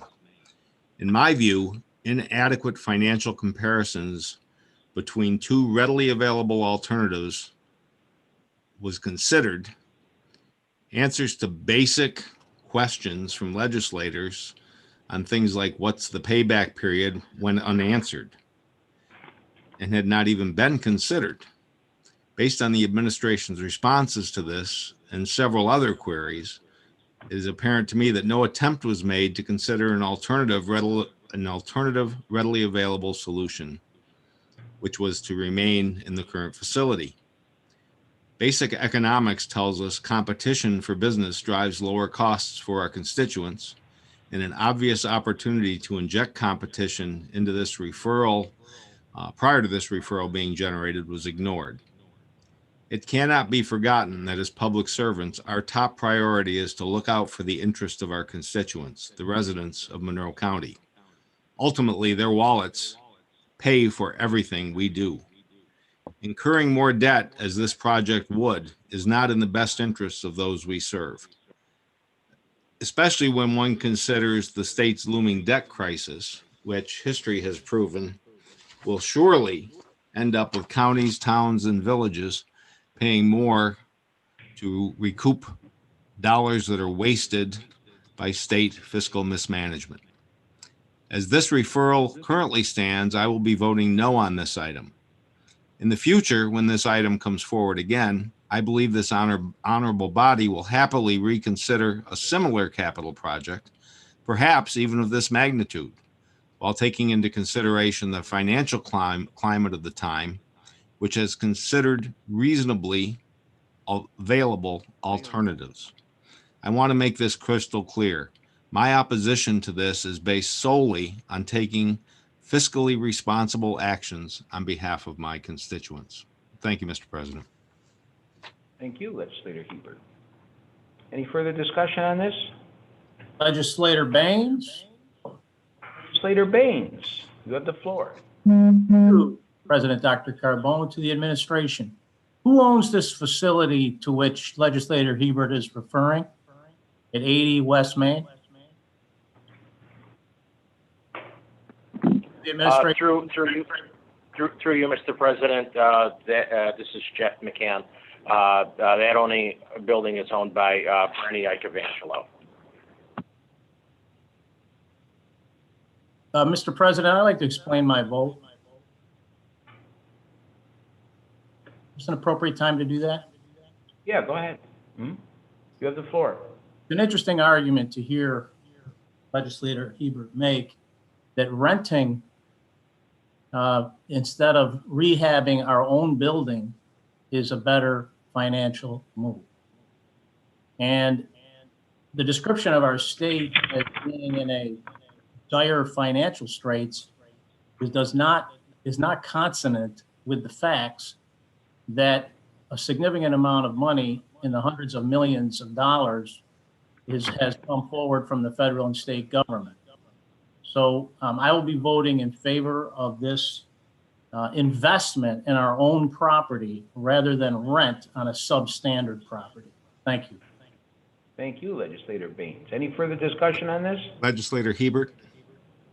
Legislator Hebert, you have the floor. Thank you, Mr. President. I would like to respond to Legislator Baines' comments. Ownership, quite frankly, to me is irrelevant. And I believe the answer provided by the Deputy County Executive is wrong. It's certainly inaccurate based on the county property portal, which does not list the person he mentioned as the owner of the building. Once again, my opposition to this, let me be as crystal clear as I can. It's based on a simple financial decision. Investing $9 million, and the best answer we got, which was, in my view, questionable, led to a 20-year payback period. And a 20-year payback period is not something that I believe this body should be taking on for a project at this point in time, regardless of what additional funding is coming in. there are many other projects that are worthy. Broadband development, broadband expansion to the city, perhaps helping MCC on some of their budgetary issues, et cetera. So the fact that federal money is coming in, it still comes out of our constituents' wallets. And I believe this is a poor use of it. Thank you, sir. Thank you. Any further discussion on this? Yeah, Mr. President, Legislator Brew. Legislator Brew, you have the floor. Yeah, as we were considering, the pluses and minuses of this proposal, I probably would have been inclined to support this had the price tag for doing so not been $9 million. I think that resulted in many of us just sort of taking a step back and saying that, what type of value are we getting for $9 million? That just seemed to be excessive to me. And, basically that's, along with what Legislator Hebert had mentioned, is that really providing, due process, if you will, for examining the alternatives for the existing structure that's housing these offices now, even though it is a rented space. I mean, it could provide value. So, in explaining my vote, I will also be voting no on this. And I also like to direct a question to the administration. As Legislator Hebert had mentioned, his information on the ownership of the property, as well as mine, does not have it as the administration had indicated. I'd like to give the administration a chance to clarify that and possibly name their source for that information as to the owner of the building. Through you, Mr. President, I'll take a try at answering this, and I would defer to Tim Murphy if anything I'm saying is incorrect or needs further clarification. But the LLC is an instrument that people use very commonly to organize their business holdings. Bernie Icavangelo is the person who, it's my understanding, at LLC, and also the person who we enter into lease negotiations with. So when Mr. Murphy needs to call someone to negotiate a contract or to act as a landlord of the building, that person is Mr. Icavangelo. Thank you. Through the president, Tim Murphy. Lakeland Building Associates is the LLC, and the members of the LLC are the Icavangelo brothers and the Icavangelo family. So to clarify, it's more than one person that owns the building then? From a strict legal standpoint, the Wegman Building Associate LLC is the owner. The members are several people, with Bernie being the managing member. So that's not 100% correct. Okay, any further discussion? Hearing none, all in favor say aye. Roll call vote. I'm sorry, roll call vote. I'm sorry. Roll call vote. Mr. Brew? Yes. I'm sorry. I'm sorry, no. Mr. Brew votes no. Mr. Felder? Yes. Excuse me, Mr. Felder? Yes. Mr. Felder votes yes. Mr. Flagler Mitchell? Yes. Mr. Flagler Mitchell votes yes. Mr. Alcoffer? No. Mr. Alcoffer votes no. Mr. Ansello? No. Mr. Ansello votes no. Ms. Barnhart? Yes. Ms. Barnhart votes yes. Mr. Baroff? Yes. Mr. Baroff votes yes. Mr. Baines? Yes. Mr. Baines votes yes. Ms. Boyce? No. Ms. Boyce votes no. Mr. Colby? No. Mr. Colby votes no. Mr. Delahanty?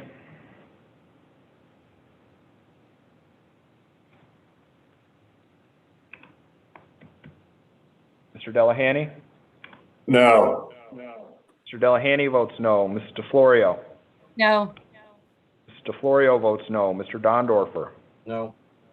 Mr. Dondorfer votes no. Ms. Hassman. Yes. Ms. Hassman votes yes. Mr. Hebert. No. Mr. Hebert votes no. Mr. Keofelasi. Yes. Mr. Keofelasi votes yes. Ms. Lamar. Yes. Ms. Lamar votes yes. Mr. Lee. Yes. Mr. Lee votes yes. Mr. Mafucci. Yes. Mr. Mafucci votes yes. Mr. Marianetti. No. Mr. Marianetti votes no. Mr. Morelli. Yes. Mr. Morelli votes yes. Ms. Roman.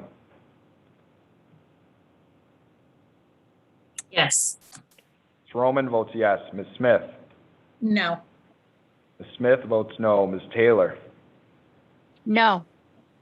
Ms. Taylor votes no. Mr. Terp. No. Mr. Terp votes no. Mr. Wilcox. Yes. Mr. Wilcox votes yes. Mr. Wilt. No. Mr. Wilt votes no. Mr. Udelson. Yes. Mr. Udelson votes yes. President Carbone. No. President Carbone votes no. 14 to 15, the motion fails. Motion to adopt fails. Next, please. Item number 21, referral 21-0133.BR, resolution authorizing the issuance of $9 million in bonds of the County of Monroe, New York to finance the cost of space utilization and renovation of City Place in and for said county at an estimated maximum cost of $9 million. Move it, Mr. President. Moved Second. by legislator Dondorfer, seconded by legislator Delahanty. Is there any discussion? Go to a roll call vote. We have to go to, seeing none, we'll have to go to another roll call vote. Mr. Brew. No. Mr. Brew votes no. Mr. Felder. Yes. Mr. Felder votes yes. Mr. Flagler Mitchell. No. Mr. Flagler Mitchell votes no. Mr. Alcoffer. No. Mr. Alcoffer votes no. Mr. Ansello. No.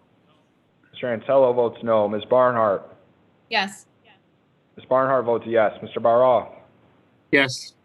Mr. Baroff votes yes. Mr. Baines. Yes. Mr. Baines votes yes. Ms. Boyce. No. Ms. Boyce votes no. Mr. Colby. No. Mr. Colby votes no. Mr. Delahanty. No. Mr. Delahanty votes no. Mrs. DeFlorio. No. Mr. DeFlorio votes no. Mr. Dondorfer. No. Mr. Dondorfer votes no. Ms. Hassman. Yes. Ms. Hassman votes yes. Mr. Hebert. No. Mr. Hebert votes no. Mr. Keofelasi. Yes. Mr. Keofelasi votes yes. Ms. Lamar. Yes. Ms. Lamar votes yes. Mr. Lee. No. Mr. Lee votes no. Mr. Mafucci. Yes. Mr. Mafucci votes yes. Mr. Marianetti. No. Mr. Marianetti votes no. Mr. Morelli. Yes. Mr. Morelli votes yes. Ms. Roman. Yes. Sorry, Ms. Roman? Yes. Ms. Roman votes yes. Ms. Smith? No. Ms. Smith votes no. Ms. Taylor? No. Taylor votes no. Mr. Terp? No. Mr. Terp votes no. Mr. Wilcox? Yes. Mr. Wilcox votes yes. Mr. Wilt? No. Mr. Wilt votes no. Mr. Udelson? Yes. Mr. Udelson votes yes. President Carbone? No. President Carbone votes no. 12 to 17, the resolution fails. Item number 22, referral 21-0134, accepting grants from New York State Department of Environmental Conservation for zero emission infrastructure project. Move it, Mr. President. Moved by Second. legislator Dondorfer, seconded by legislator Delahanty. Is there any discussion on this? Seeing none, all in favor say aye. Aye. Aye. Aye. Any opposed? Item carries. Next item, 23. Item number 23, referral 21-0135, amending Resolution 122 of 2017 as amended by Resolution 113 of 2018, extending and increasing contract with WorkFit Medical LLC for sheriffs, employers, and medical services. Move it, Mr. President. Second. Moved by legislator Boyce, seconded by legislator Delahanty. Is there any discussion on this? Seeing none, all in favor say aye. Aye. Aye. Aye. Any opposed? Item carries. Next. Item number 24, referral 21-0136, authorizing contract with Roberts Wesleyan College for Rochester Threat Advisory Committee Program Management. Move it, Mr. President. Second. Moved by legislator Boyce, seconded by legislator Delahanty. Is there any discussion on this? Seeing none, all in favor say aye. Aye. Aye. Any opposed? Item carries. Next item. Item number 25, referral 21-0137, accepting grant from the United States Department of Justice, United States Marshal Service, Western District of New York, for the United States Marshal Service, New York, New Jersey Regional Fugitive Task Force, Rochester Division. Move it, Mr. President. By legislator Boyce, seconded by legislator Delahanty. Is there any discussion on this? Seeing none, all in favor say aye. Aye. Aye. Any opposed? Carries. 26. Item number 26, referral 21-0138, accepting grant from New York State Office of Indigent Legal Services for the Office of the Public Defender and Conflict Defender for the provision of indigent legal services. Move it, Mr. President. Second. By legislator Boyce, seconded by legislator Delahanty. Is there any discussion? Hearing none, all in favor say aye. Aye. Aye. Any opposed? Item carries. Next item. Item number 27, referral 21-0139, authorizing creation of 3 new positions in the Public Defender's Office and authorizing creation of 9 new positions in the Conflict Defender's Office as part of Year 3 funding of the statewide expansion of the Hurl Herring Grant Project. Move it, Mr. President. Second. Moved by legislator Boyce, seconded by legislator Delahanty. Is there any discussion? Seeing none, all in favor say aye. Aye. Aye. Any opposed? Item carries. Next. Item number 28, referral 21-0140, authorizing intermunicipal agreement with the City of Rochester to accept pass-through funding from the United States Department of Justice for 2020 Edward Byrne Memorial Justice Assistance Grant Program. Move it, Mr. President. Second. Moved by Second. legislator Boyce, seconded by legislators Ansello and Delahanty. Is there any discussion? Hearing none, all in favor say aye. Aye. Any opposed? Item carries. Next. Item number 29, referral 21-0141, accepting grant from United States Department of Justice, Office of Justice Programs for the fiscal year 2020 DNA Capacity Enhancement and Backlog Reduction Program. Move it, Mr. President. Second. Moved by legislator Boyce, seconded by legislator Delahanty. Is there any discussion on this? Seeing none, all in favor say aye. Aye. Aye. Any opposed? Item carries. Next item. Item number 30, referral 21-0142, accepting grant from New York State Division of Homeland Security and Emergency Services for the fiscal year 2020 State Law Enforcement Terrorism Prevention Program. Move it, Mr. President. Moved by Second. legislator Boyce, seconded by legislator Delahanty. Is there any discussion on this? Seeing none, all in favor say aye. Aye. Aye. Any opposed? Item carries. Next item. Item number 31, referral 21-0143, authorizing contract with the University of Rochester for continuing development and sustainment of county's medical countermeasure program. Moved by legislator Move it. Boyce, Second. seconded by legislator Delahanty. Is there any discussion? Legislator Haskin. Thank you, Mr. President. I would just like to declare my interest. Thank you. Any further discussion on this? Seeing none, all in favor say aye. Aye. Aye. Aye. Any opposed? Item carries. Next item. Item number 32, referral 21-0144, amending resolution 284 of 2020 to extend time period of intermunicipal agreement with City of Rochester for the fiscal year 2016 Complex Coordinated Terrorist Attack Grant. Move it, Mr. President. Second. Moved by legislator Second. Boyce, seconded by legislators Ansello and Delahanty. Is there any discussion on this? Seeing none, all in favor say aye. Aye. Any opposed? Item carries. Next item. Item number 33, referral 21-0145, authorizing contracts with County of Monroe Industrial Development Agency in environmental design and research, landscape architecture, engineering, and environmental services, DPC, for professional services for the Monroe County Comprehensive Plan. Move it, Mr. President. Second. Moved by legislator Wilt, seconded by legislator Delahanty. Is there any discussion on this? Seeing none, all in favor say aye. Aye. Aye. Any opposed? Item carries. Next item. Item number 34, referral 21-0146, authorizing intermunicipal agreement with City of Rochester to provide water quality monitoring for the beach at Durand Eastman Park. Move it, Mr. President. Second. Moved by legislator Ansello, seconded Second. by legislator Smith and Delahanty. Is there any discussion? Hearing none, all in favor say aye.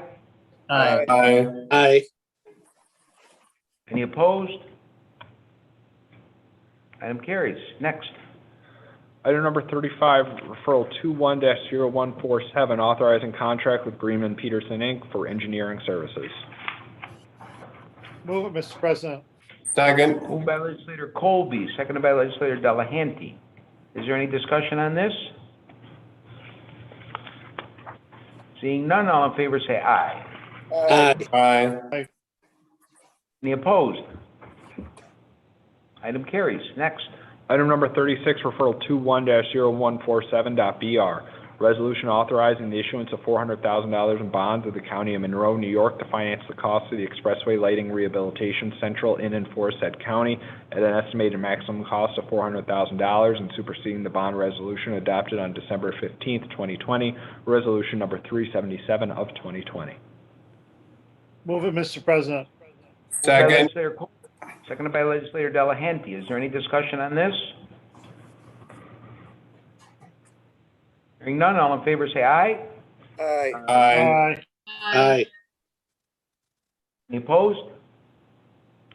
Item carries. Next item. Item number 37, referral 21-0148, authorizing contract with Bergman Associates Architects, Engineers, Landscape Architects, and Surveyors, DPC, for engineering services for the Middle Road project in the town of Henrietta. Move it, Mr. President. Second. Moved by legislator Colby, seconded by legislator Delahanty. Is there any discussion? I'd like to second that as well, Mr. President. My computer turned off. Who is that? Legislator Boyce. Legislator Boyce. Okay, you're a second. Any discussion? Seeing none, all in favor say aye. Aye. Aye. Aye. Aye. Any opposed? Item carries. Next item. Item number 38, referral 21-0149, classification of action, determination of significance pursuant to the State Environmental Quality Review Act for the acquisition of real property for the Culver Road Highway Improvement Project at 4225 Culver Road in the town of Arundecoit. Move it, Mr. President. Second. Moved by legislator Dondorfer, seconded by legislator Wilt. Is there any discussion? Seeing none, all in favor say aye.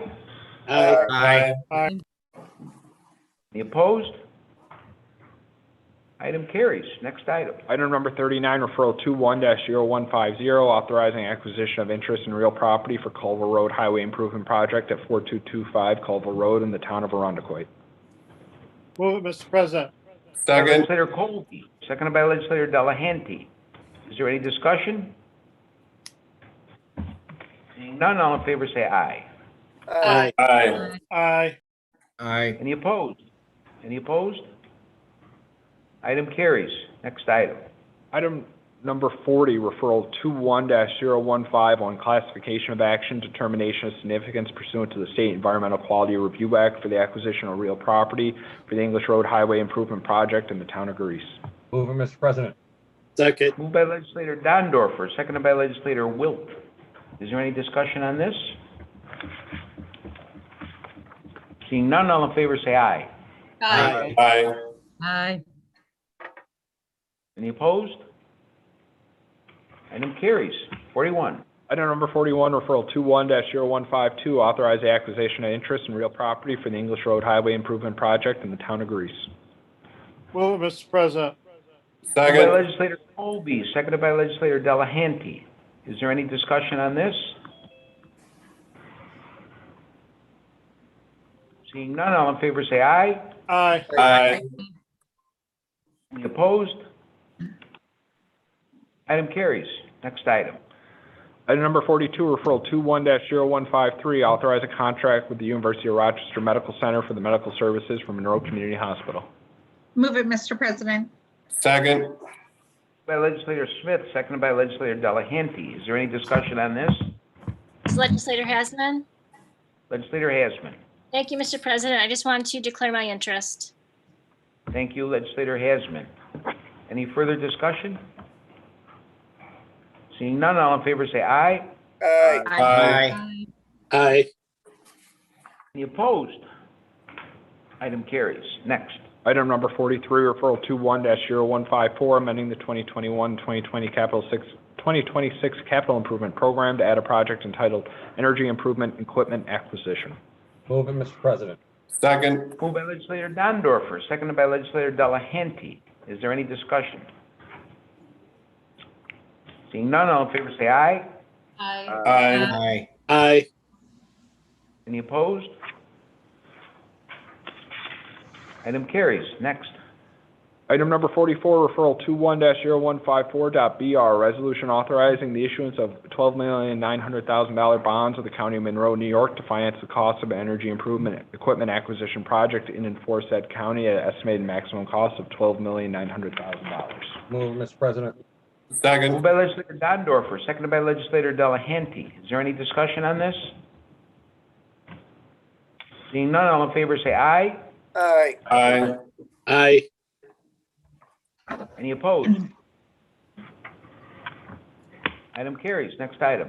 Item number 45, referral 21-0155, amending resolution 431 of 2020 as amended by resolution 24 of 2021, authorizing contracts for provision of mental health, developmental disability, and alcoholism and substance abuse services in 2021 from Monroe County Office of Mental Health.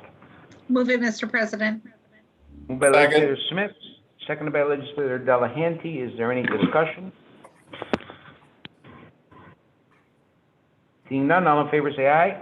Aye. Aye. Aye. Opposed? Item carries. Next item. Item number 46, referral 21-0163, authorizing contract with Tribe Ecotherapy LLC for provision of a pilot mental health program as a holistic option for veterans struggling with mental illness and for the Monroe County Department of Veteran Services. Move it, Mr. President. Second. Moved by legislator Hebert, seconded by legislators Alcoffer and Wilt. Mr. Is there any President, discussion on? Mr. President, Legislator Mafucci, I'd like to second this, please. Okay, also seconded by legislator Mafucci. Thank you. Is there any discussion on this? Legislator Hebert. Legislator Hebert, you have the floor. Thank you. Just very briefly, I want to thank every legislator on this call whose support has been unwavering since this was first introduced in January. It is an excellent use of our community contingency fund, and I just want to thank everyone for the support and remind everyone that this is a major issue for our veterans, and I thank you for supporting them. I yield the floor, Mr. President. Thank you, legislator Hebert. Any further discussion? Seeing none, all in favor say aye. Aye. Aye. Aye. Aye. Aye. Any opposed? Item carries. Next. Item number 47, referral 21-0165, authorizing allocation of emergency grant funding to support arts organizations negatively impacted by COVID-19 pandemic. Move it, Mr. President. Moved by legislator Felder, seconded by legislators Flagler, Mitchell, and Quito Fetlasi. Is there any discussion on this? Legislator Mr. Bain. Mr. President, Legislator Felder. Legislator Felder? Yes, just wanted to talk about the purpose of this referral. We know we had discussion about it during the budget hearings. Because of the way we fund the arts through the hotel motel tax. By the time we finish funding Blue Cross Arena, the Convention Center, Visit Rochester, and the Rochester Museum and Science Center, there's very little money left.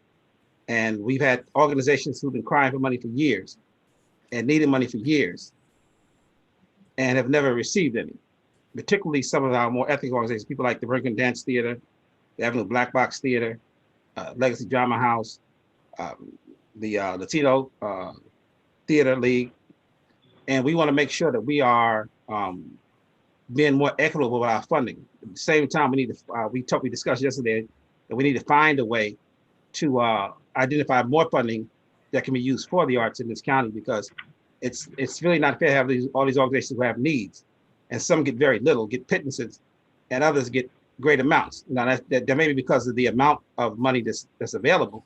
And we need to increase the pool, increase the pie, so there's more available.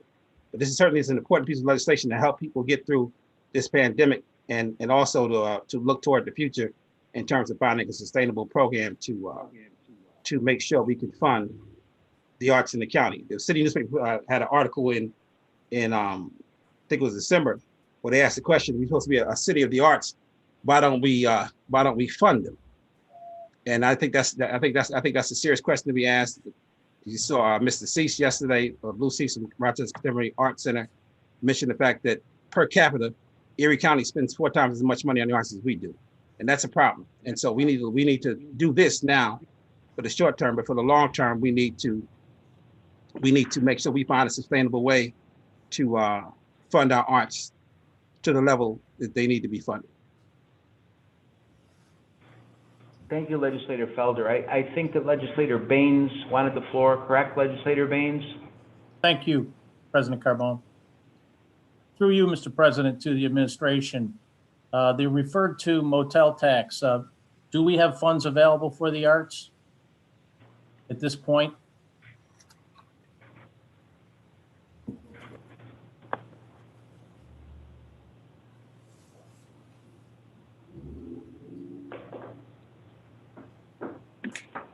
Through you, Mr. President, the money that we anticipated receiving through the hotel motel tax for this year has been allocated in the budget. So, thank you. Mr. President, through you to the maker of the motion, were all arts organizations afforded an opportunity to represent their needs before this legislation was brought forward? Well, the genesis of the legislation was Blue Cease approached me, and I also been speaking with Rena Golden, who runs the Avenue Black Box Theater up on Joseph Avenue, and also a couple other people. And they asked, and then there were others we identified who got very little. And so it was a combination of things. And what we decided that we would do is start with these organizations. And if other organizations identified themselves, then we would look to address those organizations as well. The ideal process that needs to take place once we really get a process. This is why we talked about setting up a real process, and possibly even setting up some sort of a task force or I don't want to say commission, but some sort of a task force to look at this and really come up with a solution. That we set up something where in the future, before we budget, that we have, first of all, we make sure we allocate enough money. Then we have a process by which all organizations who qualify can come and say, okay, this is our budget, this is our need, and it can be evaluated and done right. But right now, when you have $40,000 after we take care of Jiva and the Memorial Art Gallery and Strong Museum of Play and some others, you have $40,000 for everybody else to try to get some money out of it. That's just nowhere near the amount of money. And so what we're looking to do is right now to meet the immediate need. And if other organizations identify themselves, they're welcome to come, and I'll definitely be interested in helping as many as needed. But for the long term, we need to find a way to have a process set up, like they have in Erie County, like they have in Cuyahoga County, other places, where we really have a system that's in place of sustainable funding for the arts, where the organizations who need it can all come and submit their requests. Thank you, maker of the motion, Felder. I think you've been very frank, through you, Mr. President, regarding the fact that there really hasn't been a process this time around. And I guess my question is, what's the criteria that we're using to distribute these dollars? It's basically highly subjective. And my concern is that we're missing all kinds of opportunities to fund the arts, and that this is possibly incomplete roster of arts organizations that are listed here, because essentially what you're saying is that people have to come to you. That's what they would do. Not to me, hold on. Not to me personally. I'm saying if someone approaches you, I mean, but what I'm saying to you is, we set this money aside. Some of you guys call this slush fund, even though you went and got money from it afterwards. But that being said, we identified the ones who we could identify. So if there are others that identified, someone mentioned someone else to me yesterday, but I haven't heard from them. And so what I'm saying to you is, and I'm going to reach out to them. What I'm saying to you is, the ones we've identified so far, these are the ones we've identified. These are the ones, part of them are the ones who came to us and we identified. The other ones were the ones who got some of those micro grants. And we decided to basically add on to what they got in those little $3,500 to $5,000 range. We decided to add on to those. What I'm saying to you is, if others identify themselves, they're welcome to come forward. They can come forward through you and do it. This is not me. This is the legislature doing this. Well, in as much as you've described a process where we can continue to find other arts groups, and hopefully we would balance the grants again, each of them against the others, so no one would have a distorted or excessive amount or inadequate amount. I would move to table this so that we can give the other arts organization in the county an opportunity to come forward. I would particularly make that motion because we didn't even know about this until today. So this is a process where we had no knowledge of it. And the idea that we're able to participate and collaborate is kind of contradicted by that. So I'd make a motion. I second that motion. Roman, you have a second, Legislator Baines? I second that motion, Legislator Roman, for the third time. Pardon me, Legislator Roman? I am seconding that motion. Oh, I thought you said something else. Roll call vote. Motion to table, roll call vote. Mr. Brew? No. Mr. Brew votes no. Mr. Felder? No. Mr. Felder votes no. Mr. Flagler Mitchell? No. Mr. Flagler Mitchell votes no. Mr. Alcoffer? No. Mr. Alcoffer votes no. Mr. Ansello? No. Mr. Ansello votes no. Ms. Barnhart? No. Ms. Barnhart votes no. Mr. Baroth? No. Mr. Baroth votes no. Mr. Baines? Yes. Mr. Baines votes yes. Ms. Boyce?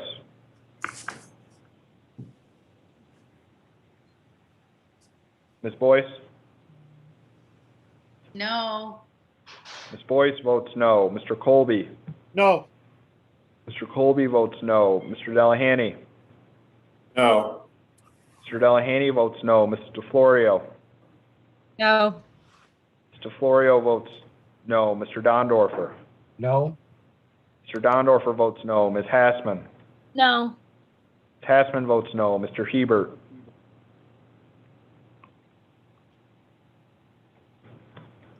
Mr. Hebert? Sorry, muted. No. Mr. Hebert votes no. Mr. Chiafalasi? No. Mr. Chiafalasi votes no. Ms. Lamar? Yes. Ms. Lamar votes yes. Mr. Lee? No. Mr. Lee votes no. Mr. Mafucci? Yes. Mr. Mafucci votes yes. Mr. Marianetti? No. Mr. Marianetti votes no. Mr. Morelli? Yes. Mr. Morelli votes yes. Ms. Roman? Yes. Ms. Roman votes yes. Ms. Smith? No. Ms. Smith votes no. Ms. Taylor? No. Ms. Taylor votes no. Mr. Terp? No. Mr. Terp votes no. Mr. Wilcox? Yes. Mr. Wilcox votes yes. Mr. Wilt? No. Mr. Wilt votes no. Mr. Udelson? Yes.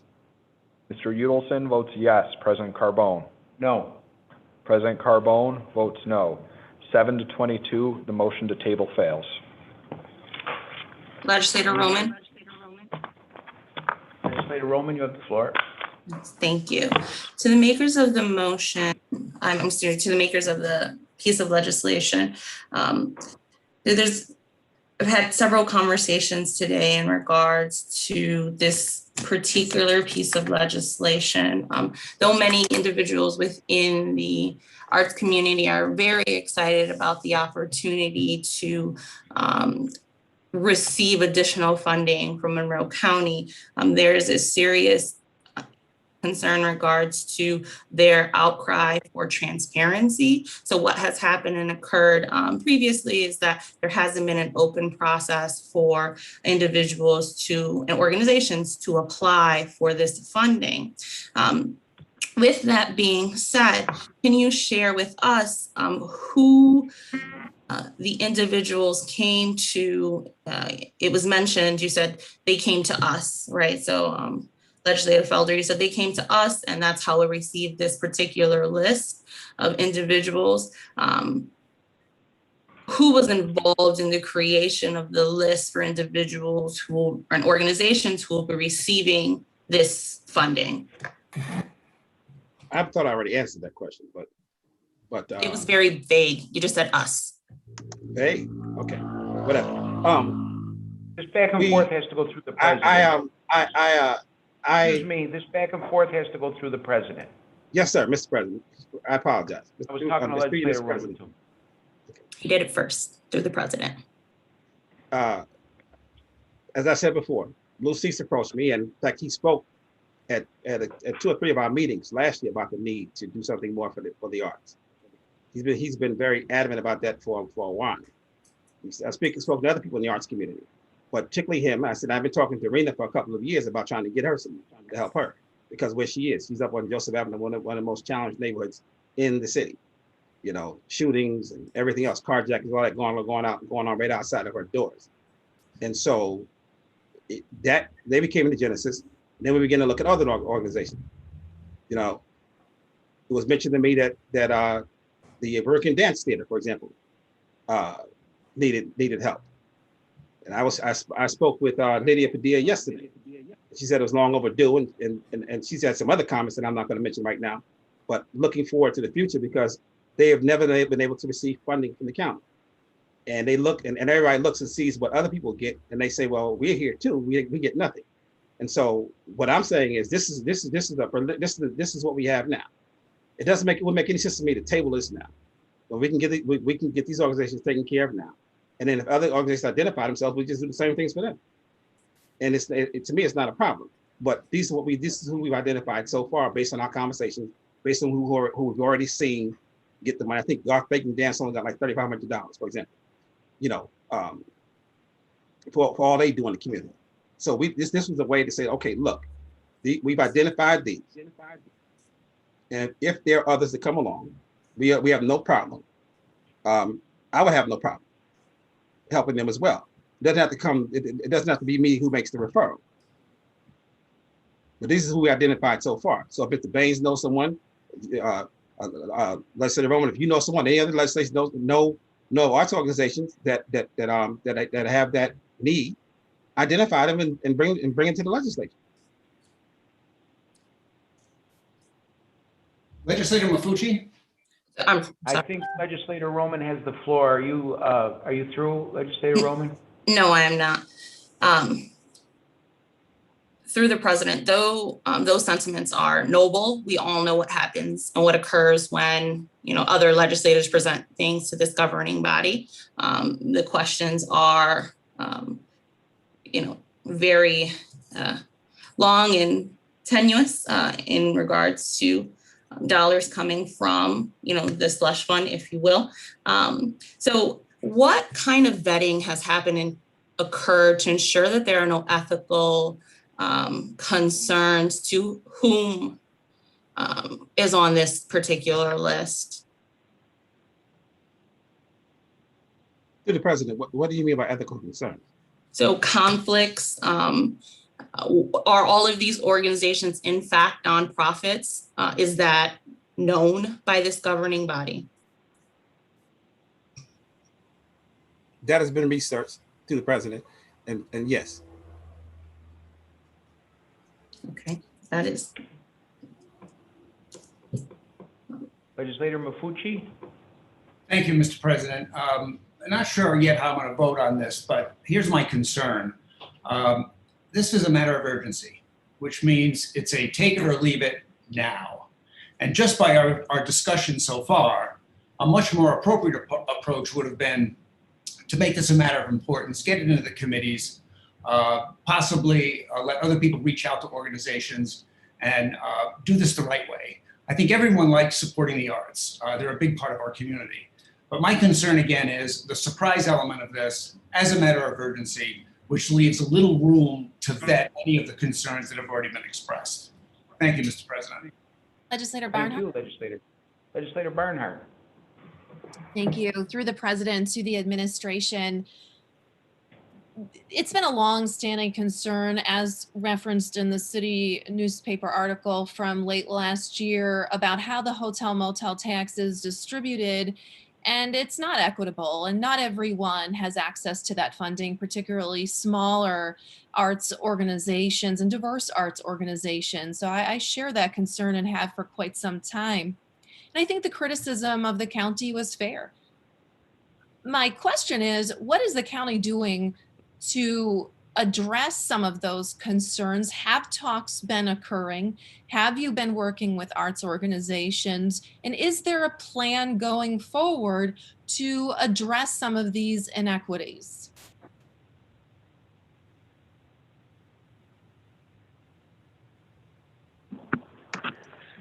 Through you, Mr. President, I believe it's well known that addressing this issue has been identified as a priority of the administration. If we were under ordinary circumstances, that's something that probably would have been addressed in the budget that we're in this year, the 2021 budget. As you know, we were hit with the pandemic, the hotel motel tax, the receipts were down a significant number. And again, anticipating as we come out of the pandemic that those receipts are still going to be significantly lower in terms of our collections this year. We're hopeful that we will be able to anticipate more revenue going into the 2022 budget. We have had ongoing conversations with people in the arts community, and this is an issue that we will continue to work with them on, and again, work on coming up with a sustainable model as we enter into the future. And again, I would just stress that this is something that's been identified in the transition report that we started before taking office, and it is a priority, and it is something that we will continue to work on. Thank you. I understand that we've been dealing with a crisis for more than a year now, and perhaps this issue hasn't been a priority. It is my hope that going forward, the county can come up with a plan, the administration can come up with a plan, working with the legislature, maybe through the budget process that is more equitable. I don't think that's necessarily dependent on how much revenue we take in, access to this funding, and a better plan to distribute it and evaluate and have criteria, I think is really important. I'm prepared to support this legislation because I recognize that there are arts organizations that are very much in need. I appreciate the diversity of the arts organizations presented here, but I really don't think that this should be the standard operating procedure going forward to fund arts organizations. I'm a little concerned that Legislator Felder essentially is saying, look, it's who you know, bring who you know to us. I mean, that's really not equitable. And while this does reward some organizations that need funding and have been denied access to funding in the past, and that's why I support it, I don't think this is the way it should be going forward, because then we're just creating new problems with equity and favoritism. So I will be supporting this, but I really, really encourage us not to continue going down this path and to come up with a much better way to fund our arts organizations. And frankly, it shouldn't just be the county. We should collaborate with the city and the state. We should come up with a big old fund like Erie County has to equitably distribute arts funding and make sure that everyone has access. Thank you. Excuse me, Mr. President. I want to clarify, correct some Legislator Barnhart said. I did not say it's who you know. I said these are who approached me, who I was able to identify. I don't know every arts organization. This is part of the problem that we had. Is that we don't have, because of the way things are, we don't have the kind of list and the kind of thoroughness that we need on paper to know who's who and what size they are, what they do, and what they might need. And this is why we need a process. And I'm certainly willing to work with the city and the administration, whoever else, on that, because this is something that's very important to me. And I'm sure the other legislators as well who share that concern. And so, but this is, I said yesterday, this is a stopgap thing to help people right now, but this is not long-term. Long-term, and I can tell you right now, the hotel motel tax is not going to be enough money. Erie County is over $8 million, I believe. So a hotel motel tax is not going to be enough money. We have to identify other funding for that. And that's why it has to be done before the budget. So when we set our priorities in the budget, this is in there. Mr. President, through you to the administration. Legislator Flagler Mitchell, you have the floor. Thank you. Just through you to the administration, if this is passed tonight, would a county executive sign this bill? Through you to the administration.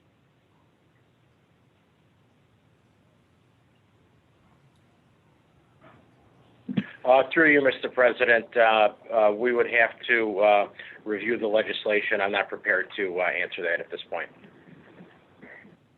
Thank you. I mean, I wasn't asking the deputy county executive. Through you to the administration, I wasn't asking the deputy county executive. I was asking the county executive. Through you, Mr. President, I believe we've covered this before. The administration, we will answer the questions as they're asked of us, and the answer that I gave you is the administration's answer. Okay, because you did, just through you to the administration, you said you not ready to answer, and we wasn't asking you, we was asking the administrator. I mean, the county executive. Thank you, Mr. President. Thank you, legislator.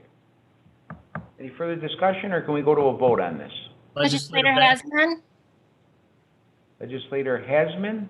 Thank you, Mr. President. Just want to explain my vote. I will be voting in favor of this tonight because I do believe that it is the government's responsibility to support and uplift the arts.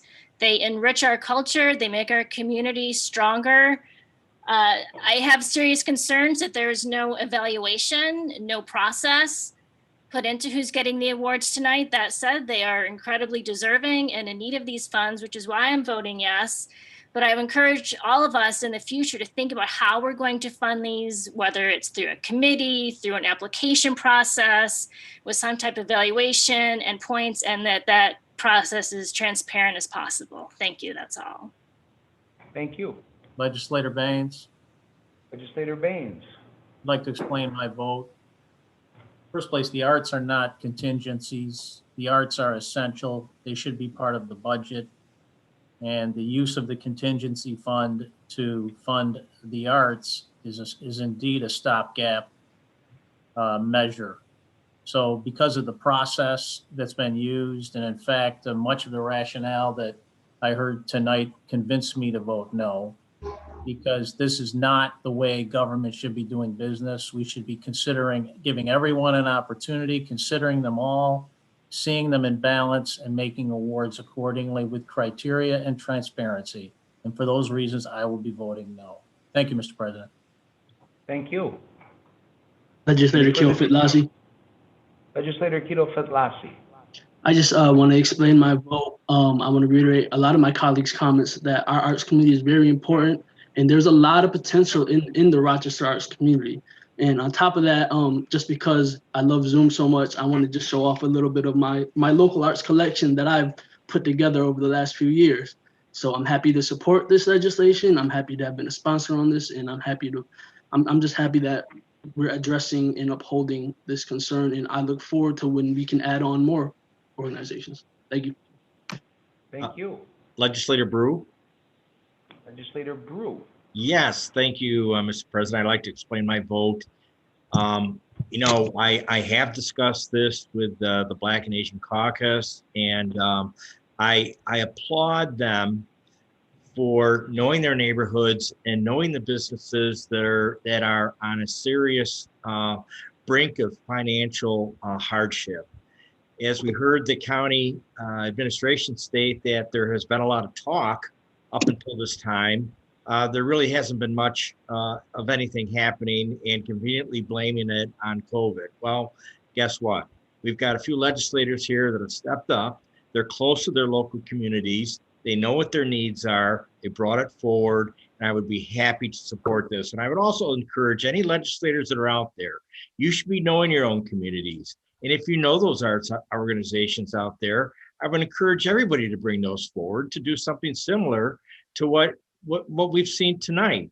So yes, the county can cast a wide net, but I don't think that wide net is as granular as any of us as individual legislators can cast on our own. So I think between us and knowing our own communities and being mindful of the needs of the arts, I think this is a promising path forward to support the arts in our community in the ongoing future. So obviously, I will be voting to support this. Thank you. Legislator Roman. Legislator Brew. Legislator Roman? Yes, I just want to explain my vote. So I will be voting in favor of this piece of legislation. As I mentioned previously, and thank you, Legislator Brew, for acknowledging what I tried to do last time, was say that there were some serious flaws to one piece of legislation. I do believe that, unfortunately, tonight we will be passing another piece of legislation that has some serious flaws in regards to execution and in regards to rollout. But ultimately, with that being said, we do need to continue to figure out ways to support our local organizations, specifically in the arts. And I look forward to having conversations about how we can do that in a way that allows all organizations to have an opportunity to sustain their efforts. So I commend the effort, but again, foresee some serious flaws in this particular piece of legislation. So thank you. Also, I'm sorry, I'm going to keep going. Also, I also see some very serious flaws in the way our legislators and other members of the governing body blindly choose to vote for certain pieces of legislation while drilling down on others based on who presents them. So with that being said, I appreciate the opportunity to explain my vote. Any further discussion? Legislator Seeing none, Morelli. let's go to a roll call vote. Who's that? Legislator Morelli. Legislator Morelli, you have the floor. Thank you, Mr. President. Mr. President, I just explained my vote. I certainly understand that there are a lot of arts organizations throughout our community that are suffering. For instance, I know that just in my own community, the Irondequoit Arts Club certainly would be interested in receiving additional funding.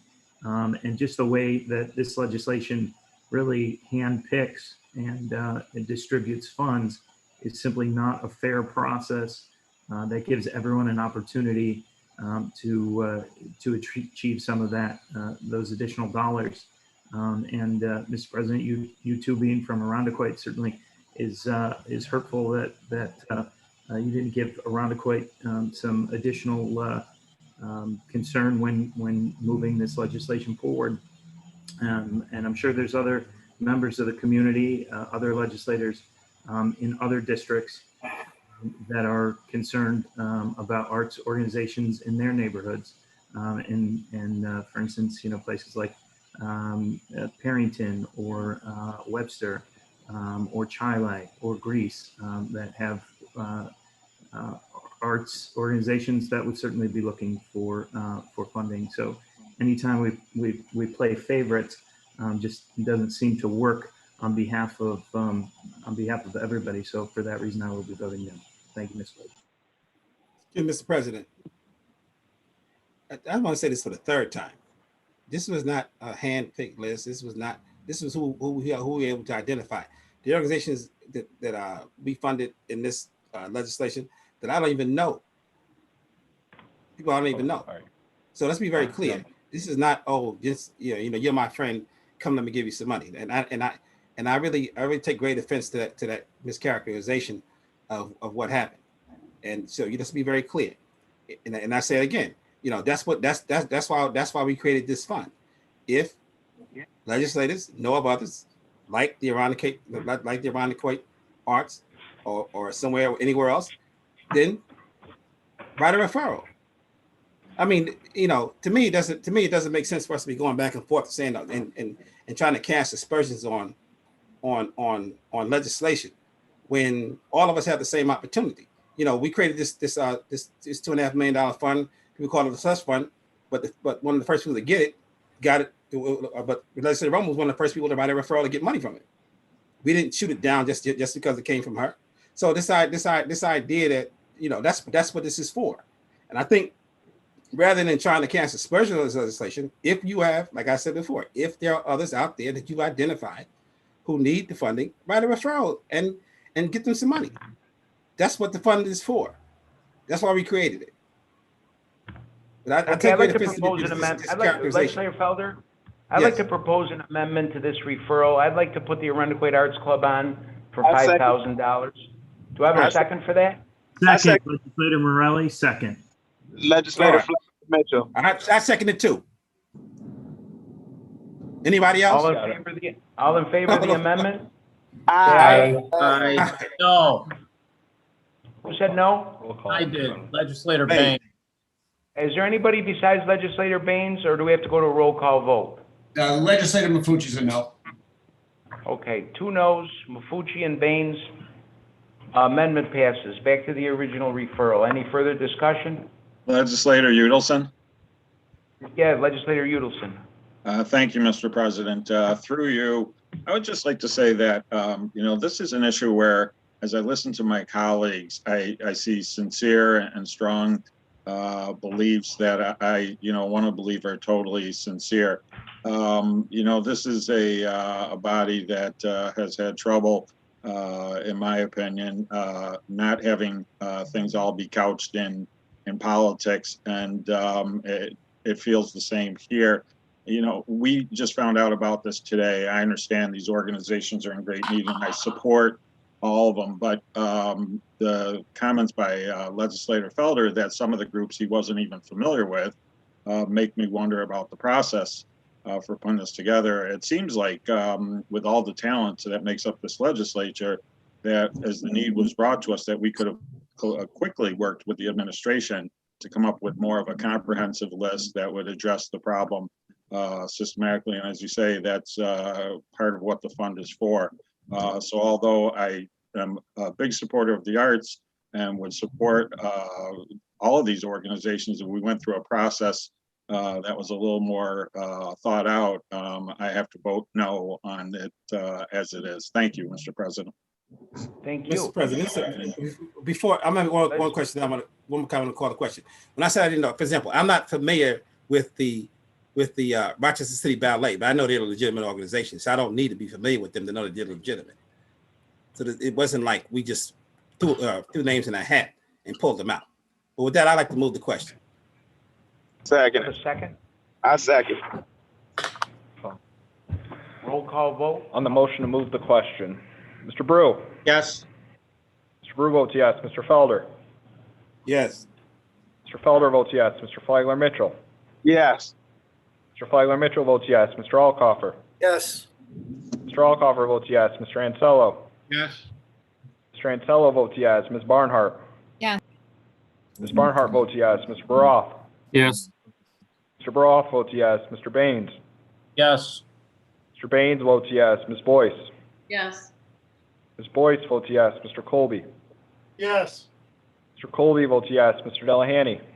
Yes. Mr. Delahanty votes yes. Mrs. DeFlorio. Yes.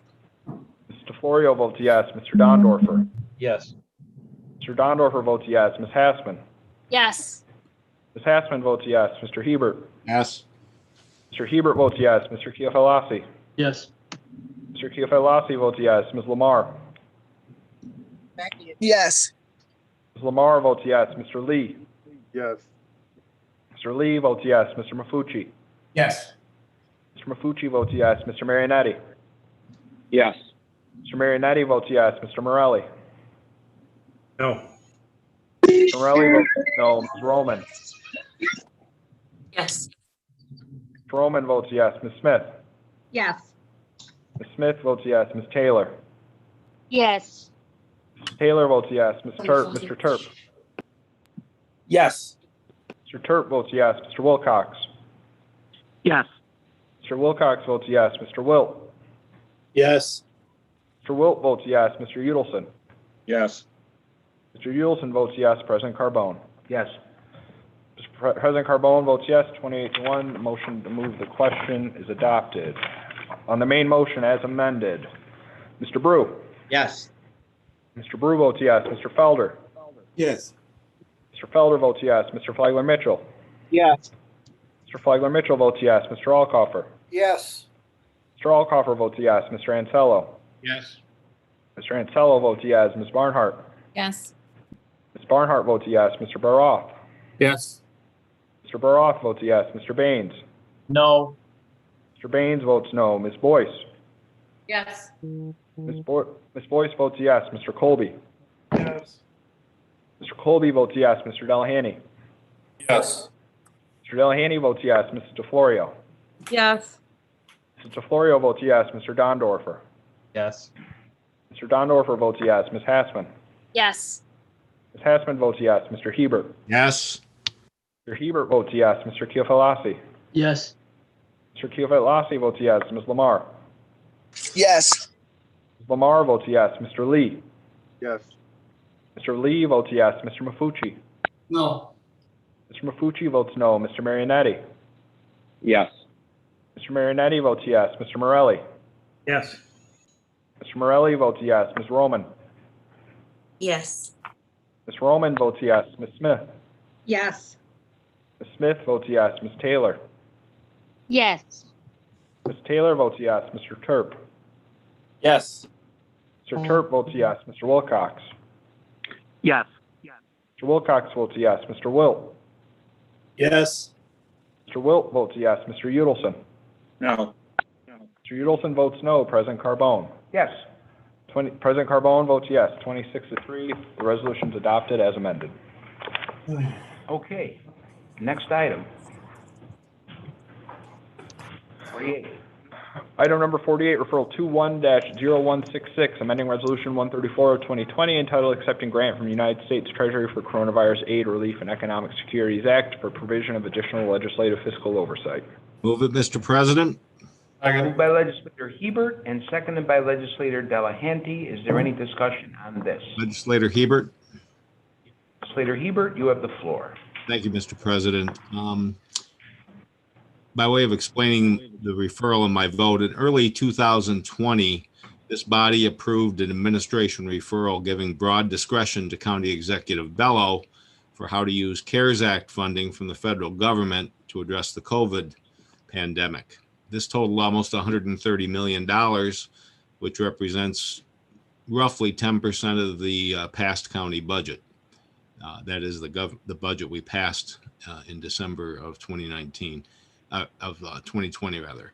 There's no doubt providing the county executive with authority to act unilaterally when the COVID pandemic first struck was the right thing to do. It helped rapidly address local challenges during the early and middle stages of the pandemic. This body has proven its wisdom by such authorization. It has also shown great flexibility in holding special meetings to rapidly act on needed legislation not covered by that authorization throughout the pandemic. The referral before us simply serves to return to the legislature our fiscal oversight responsibilities, restoring their normal status. We have not seen any need for immediate action in months, and it is clear we can convene and act should it become necessary. In January of this year, CARES Act funding was reported to the legislature as having less than $800,000 left. However, due to the county administration's reclassification of uses of CARES Act funding, which was perfectly legitimate, it occurred in March of 2021, there is now approximately $20 million of remaining CARES 3.0 Act funding left to be used for the benefit of our constituents. Fiscal oversight is one of the primary responsibilities of this body. The need for immediate action to address COVID-driven problems is past, and this body must act to reclaim and execute on our responsibilities. Fiscal oversight should be an action supported by every member of this body, and I look forward to your support in passing this referral. Thank you, Mr. President. Thank you, Legislator Hebert. Any further discussion? Seeing none, all in favor say aye. Aye. Aye. Any opposed? Item carries. Next. Item number 49, referral 21-0167, authorizing intermunicipal agreement with the town of Webster for an exchange of real property to fulfill and assist with the completion of the town of Webster's Lake Ontario Resiliency and Economic Development Initiative, READY, Motion's 56 Lake Road Improvement Project. Move it, Mr. President. Second. Moved by Legislator Hebert, seconded by Legislator Turp. Is there any discussion on this? Seeing none, all in favor say aye. Aye. Aye. Aye. Any opposed? Item carries. Next. Item number 50, referral 21-0168, addressing homelessness in the Civic Center parking garage. Move it, Mr. President. Second. By Legislator Hebert, seconded by Legislator Brew. Is there any discussion on this? Legislator Barnhart. Hebert. I think Legislator Barnhart beat you to it. Legislator Hebert. Thanks. Oh, Hebert, that's true. Legislator Hebert made the motion. I'm sorry, he gets the That's floor fine. first. I'll wait. Little mistake on my part, Legislator Thank you, Mr. Barnhart. President. I'll try to be fairly quick. I'd like to say a few words briefly before we vote on this referral. Homelessness is a problem that is not Rochester specific. In fact, across the country, there's a rising spike of homelessness, something that is being driven in direct correlation with the onset of the coronavirus pandemic and starting in 2020 and following the loss of jobs and income that followed. Because of this, in our geographic location, where we're subject to extreme winter weather, refuge is often sought throughout our region in parking garages, pavilions, park pavilions, other public enclosed spaces. On any given night, the National Alliance to End Homelessness estimates there are 835 people, our citizens, sleeping out in the elements in Rochester and the surrounding region. This legislation aims to utilize once in a generation fiscal relief from our federal government to address some glaring gaps we have in our ability to house local homeless individuals. By utilizing a reasonable amount of funds from the American Rescue Plan, that $144 million coming our way, to provide temporary housing for those who are suffering from homelessness in our community, the legislature will be providing direct relief alongside community partners who battle homelessness daily. We need to solve this problem and stop talking about it. I've been in this legislative body 6 years, and it was talked about the very first meeting. It has been talked about virtually every meeting since. Additionally, the legislation compels public authorities, including police departments, to enforce any law or ordinance already on the books as they pertain to the removal and relocation of homeless individuals in our public facilities. The inconvenient truth is that while these individuals seek refuge, the use of parking garages, parks, and other public facilities as housing is neither safe nor sanitary, and it often leads to violence, drug use, and it poses a serious public health and safety concern for our general public who are trying to use these facilities for their intended purpose.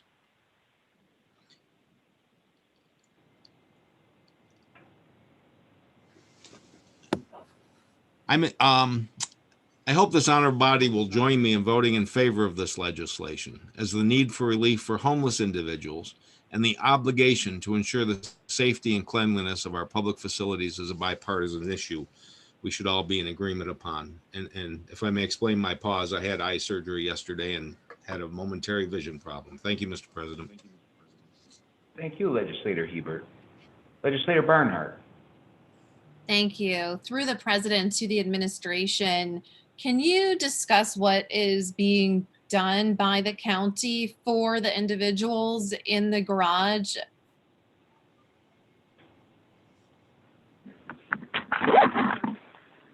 Through the president, this is Corinda Crosdale. As Legislator Hebert mentioned, this has been a long-standing problem in our community. The vast majority of those individuals who we see in parking garages, underneath bridges, are typically the seriously and persistently mentally ill. So these are individuals with their anxiety and their behavioral health issues don't want to go into shelter. So it's not a matter of not having access to shelters, but it's not wanting to go in because of the behavioral health issues. When I started my career in 1995, we went out and did sweeps to try to encourage these individuals to obtain mental health treatment and try to get them into shelter. That's something that has been a long-standing process in our community. With the COVID, we have beefed up our outreach efforts. We contract with a lot of the shelter providers, a lot of the mental health providers to come out on scene with us to try to get these individuals connected to treatment. Those individuals who are required to receive treatment by the court do receive that where they're at. So some of these individuals living in the community actually do receive mental health services in parking garages, under bridges. And again, we do try to encourage them to come into shelter. It's not a finance issue, but more of a mental health issue. Through the president to the administration, I'm concerned about the wording of the legislation, the word enforce, the existing laws, ordinances, rules, and regulations. How would that change your current approach to dealing with these ill individuals in the garage? There's no law under mental hygiene law that can force somebody into housing or force them into inpatient treatment. So we would not be able to force someone into housing. Through the president to the administration, am I hearing you say that there's no way for you to clear the garage necessarily? I mean, so I guess what I'm asking is, what is the impact of this legislation and your approach to keeping the garage safe for the public and helping these individuals get the services they need and the housing they need?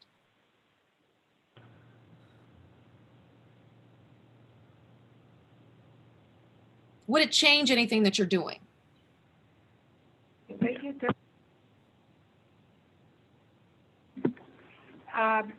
These individuals have been asked to leave on multiple occasions. They do come back. Through the president, please keep things going. I mean, I think we're having a productive conversation here. I'm really just struggling to understand how this legislation would impact the target individuals. And I don't know if you have anything to add to that, but that is through the president to the administration, that is sort of what I'm trying to get at, is how does this legislation impact these individuals, or does it, and would it change your approach? Through you, Mr. President, I don't believe that this legislation will necessarily impact anything. We are in a position where we are dealing with the situation. We have stepped up efforts on the county's behalf to provide services to people, to provide counseling to people. No one is staying in that garage because there are not resources available to them. People are staying in that garage because it's a choice that they're making. And if you look at the situation, the way it currently is set up, theoretically, if there was a desire to do this, could you have people arrested for trespassing? Yeah, I think that might be a possibility. But as part of that, you'd have to have the Rochester Police Department willing to do that. I'm not sure that that's something they would be interested in doing. That's something we're not interested in doing, because if you were to arrest somebody for trespassing, they would be giving an appearance ticket, and then they would be back in the garage probably in 45 minutes to an hour. So this isn't something we're going to arrest our way out of. What we're doing is we're trying to give more intensive services available to these people who've decided that this is where they want to stay. And also what we're trying to do is we've increased the public safety presence. And I'm not sure if anybody on this call parks in the garage regularly, but we've increased security detail. We have people driving around the garage and golf carts to increase the presence there. And again, we're just trying to give a much more intense effort to a problem that has been longstanding. And again, there are fluctuations with this. At one point earlier this winter, the number was considerably higher, and through the efforts that we've made, we have had those numbers go down. There is a core group of people, and again, we're doing everything we can to provide them with services and trying to put them in a position where they not only realize what's available to them, but are in a position where they want to take advantage of those services. Thank you. I understand the intent behind the legislation. I think everyone here wants the best for people who are unhoused. But I'll be voting no because I'm very concerned about the impact of this legislation. I trust Deputy County Executive Corinda Crossdale's team and their expertise to deal with this situation. And so I'm going to be voting no. Thank you. Any further discussion? Yes, Mr. President, Yes. Legislator this is Lamar? legislator. Thank you. Through you to the administration, I've had numerous conversations with not only housing advocates, but also the Sheriff's Department regarding this matter. And I haven't, so the people who are not willing to move from the garage, and just I just want to put this out there that this is a long-standing issue, 20 plus years standing issue. We've had homeless people in this garage, and normally the people who are in this garage are people with severe mental illness. And so the people who don't have that issue, it's easier to place them and to get them to move out of there. But I have not heard a plan, not only from the housing advocates, but from the administration on how we're going to tackle the people who have the severe mental issues and get them out of there. So I'm just wondering, through you, Mr. President, what is the action plan to resolve this issue to ensure that the employees who are parking in that garage are safe, and also make sure that the people who have the severe mental health issues who are living in that garage are also safe and placed? Through the President, this is Corinda Crosdale. Person-centered housing option, who is run by Nick Coulter, is out there on a daily basis with security. So as they engage these individuals and try to get them to accept treatment, Nick and his team is right there on site. He's under contract with our Office of Mental Health. Nick has been trying to tackle this problem for a very long time. He actually used to work for Monroe County Office of Mental Health, and he branched off and started PCHO to tackle this problem head on. He engages a lot of homeless. His success rate is about 70 to 80% of getting them to move into housing. So these are deliberate efforts that the community is taking, trying to get the SPMI into emergency housing. When Deputy County Executive McCann spoke about the hardcore, we're talking about 5 to 6 individuals who have been down in the parking garage on a continual basis.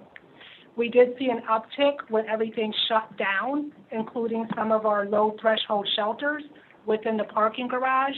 But again, that census has been reduced significantly over the last year. I hope that's helpful. Thank you, Deputy Corinda.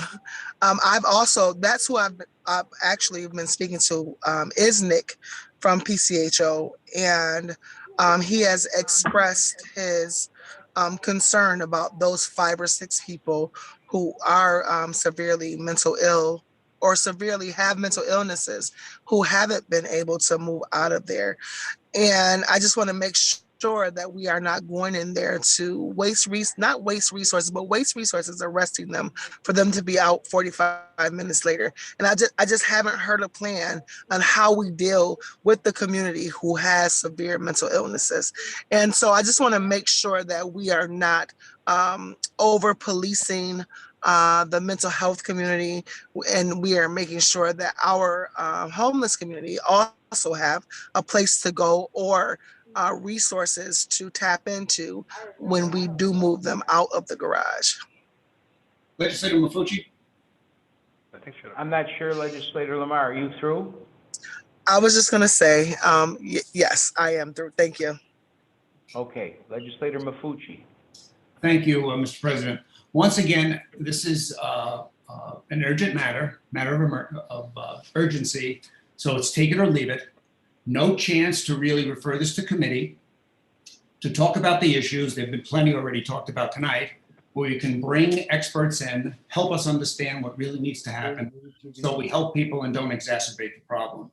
A little frustrating. No one needs to feel sorry for me for that, because sometimes legislating is frustrating, but this really shouldn't be a matter of urgency. Thank you. Legislator Baines. Legislator Baines. I'd like to explain my vote. Because of the language of the referral, unless it can be clarified to remove my concern, it says enforce the law. That sounds a lot to me like what Legislator Lamar is describing as police-driven or law enforcement, not police, law enforcement-driven, arresting people who are mentally ill. And for that reason, I'll be voting no. Thank you. Thank Legislator you. Hebert. Legislator Hebert. Thank you, Mr. President. For the information of the body, yesterday at 4 p.m. and I believe it was 6:30, it might have been 6:45, the Department of Treasury released its first guidance on use of ARP funding. That's the $72 million that will be coming our way soon.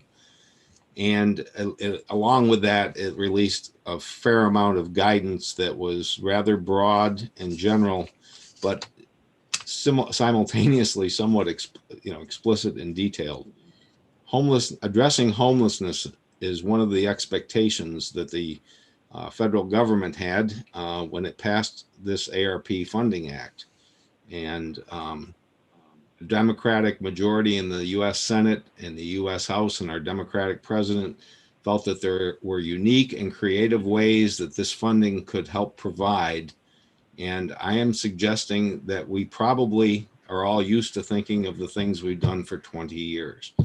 I certainly haven't. I haven't even been around this organization for 20 years.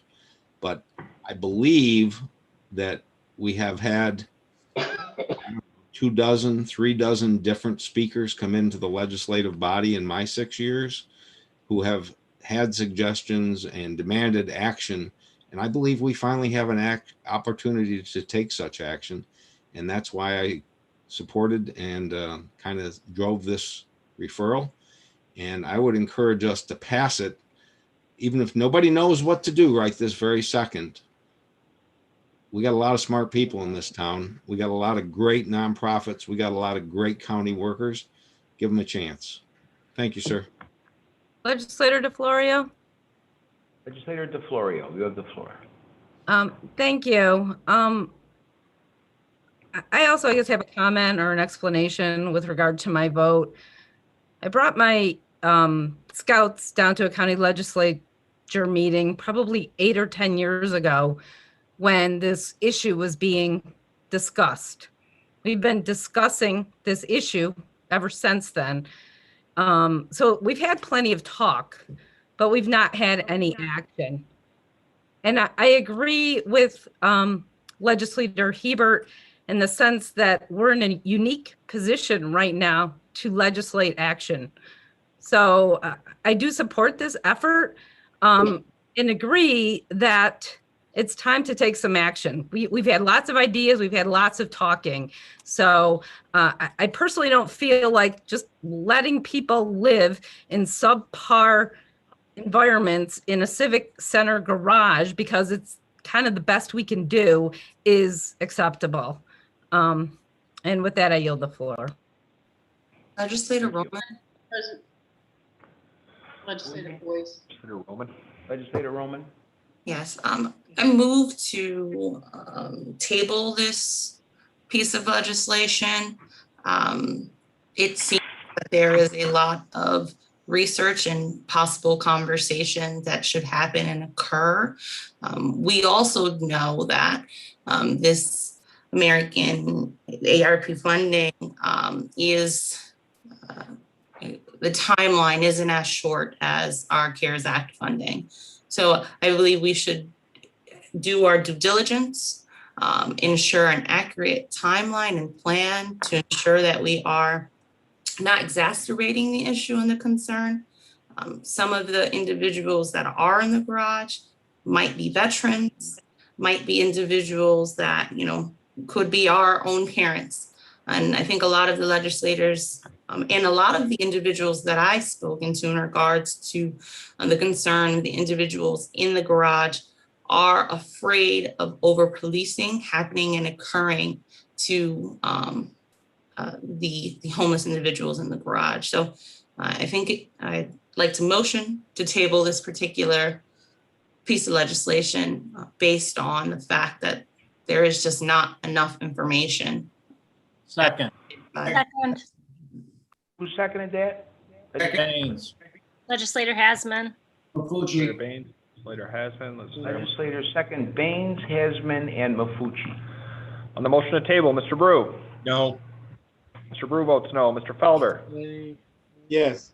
Mr. Felder votes yes. Mr. Flagler Mitchell? No. Mr. Flagler Mitchell votes no. Mr. Alcoffer? No. Mr. Alcoffer votes no. Mr. Ansello? No. Mr. Ansello votes no. Ms. Barnhart?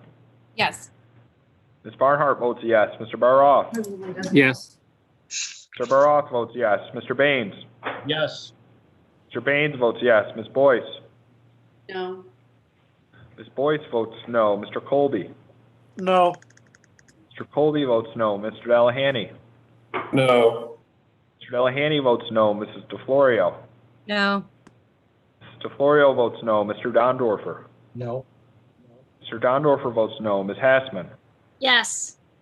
Ms. Hassman votes yes. Mr. Hebert? No. Mr. Hebert votes no. Mr. Keofelasi? Yes. Mr. Keofelasi votes yes. Ms. Lamar?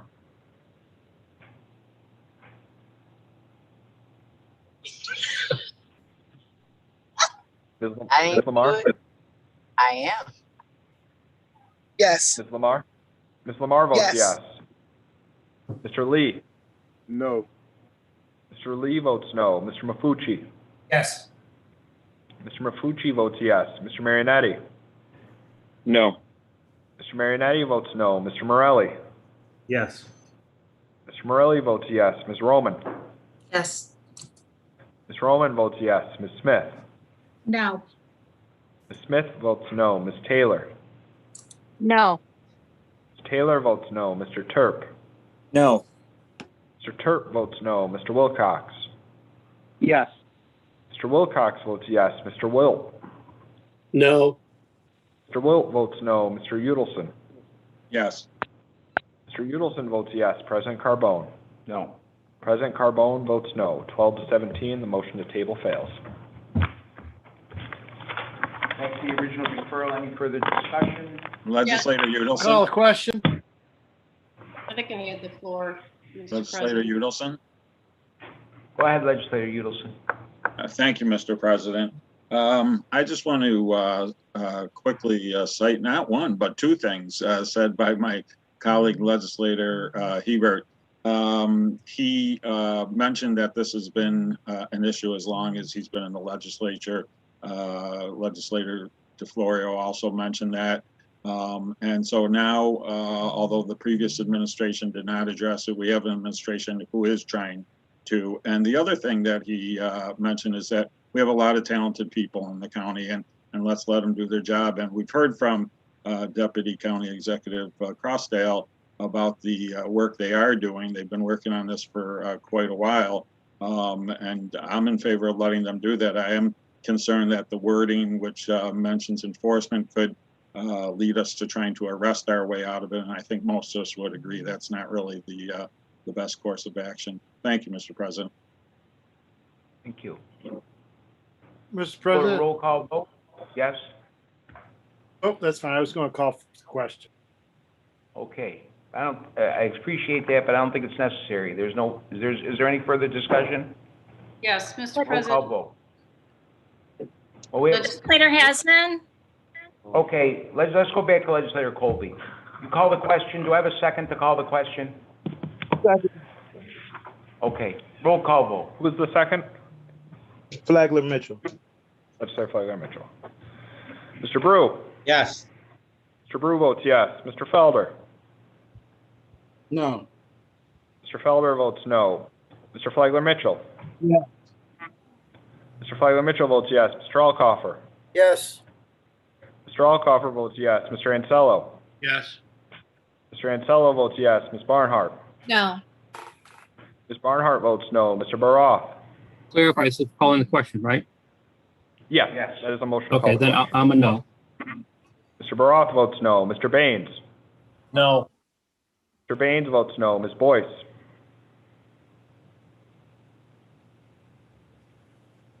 Sure. Yes. Ms. Boyce votes yes. Mr. Colby?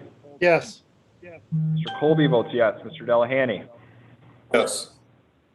Mr. Delahanty votes yes. Mrs. DeFlorio? Yes. Mrs. DeFlorio votes yes. Mr. Dondorfer? Yes. Mr. Dondorfer votes yes. Ms. Hassman? no. Ms. Hassman votes no. Mr. Hebert? Yes. Mr. Hebert votes yes. Mr. Keofelasi? Yes. Mr. Keofelasi votes yes. Ms. Lamar? No. Ms. Lamar votes no. Mr. Lee? Yes. Mr. Lee votes yes. Mr. Mafucci? No. Mr. Mafucci votes no. Mr. Marinetti? Yes. Mr. Marinetti votes yes. Mr. Morelli? No. Mr. Morelli votes no. Ms. Roman? No. Ms. Roman votes no. Ms. Smith? Yes. Ms. Smith votes yes. Ms. Taylor? Yes. Ms. Taylor votes yes. Mr. Turp? Yes. Mr. Turp votes yes. Mr. Wilcox? No. Mr. Wilcox votes no. Mr. Wilt? Yes. Mr. Wilt votes yes. Mr. Udelson? No. Mr. Udelson votes no. President Carbone? Yes. President Carbone votes yes. 18-11, requiring a two-thirds majority. The motion fails. Excuse me, Mr. Clerk. I meant to change my vote to yes on calling the question. Legislator Felder. Mr. Felder votes yes. 19-10, requiring a two-thirds majority. The motion still fails. Legislator Boyce, you're up. Yes, Mr. President. I just, through the president, I wanted to ask clarifying questions with regards to the efforts that have been made. I'd like to, through the administration, do we have any data to support the efforts that are being made? And I'd like to hear those from, with regards to the people that are getting these services, because I think that, I want to support this, and I will support this. But I also don't want to believe that every effort is being made without the data to support it. So.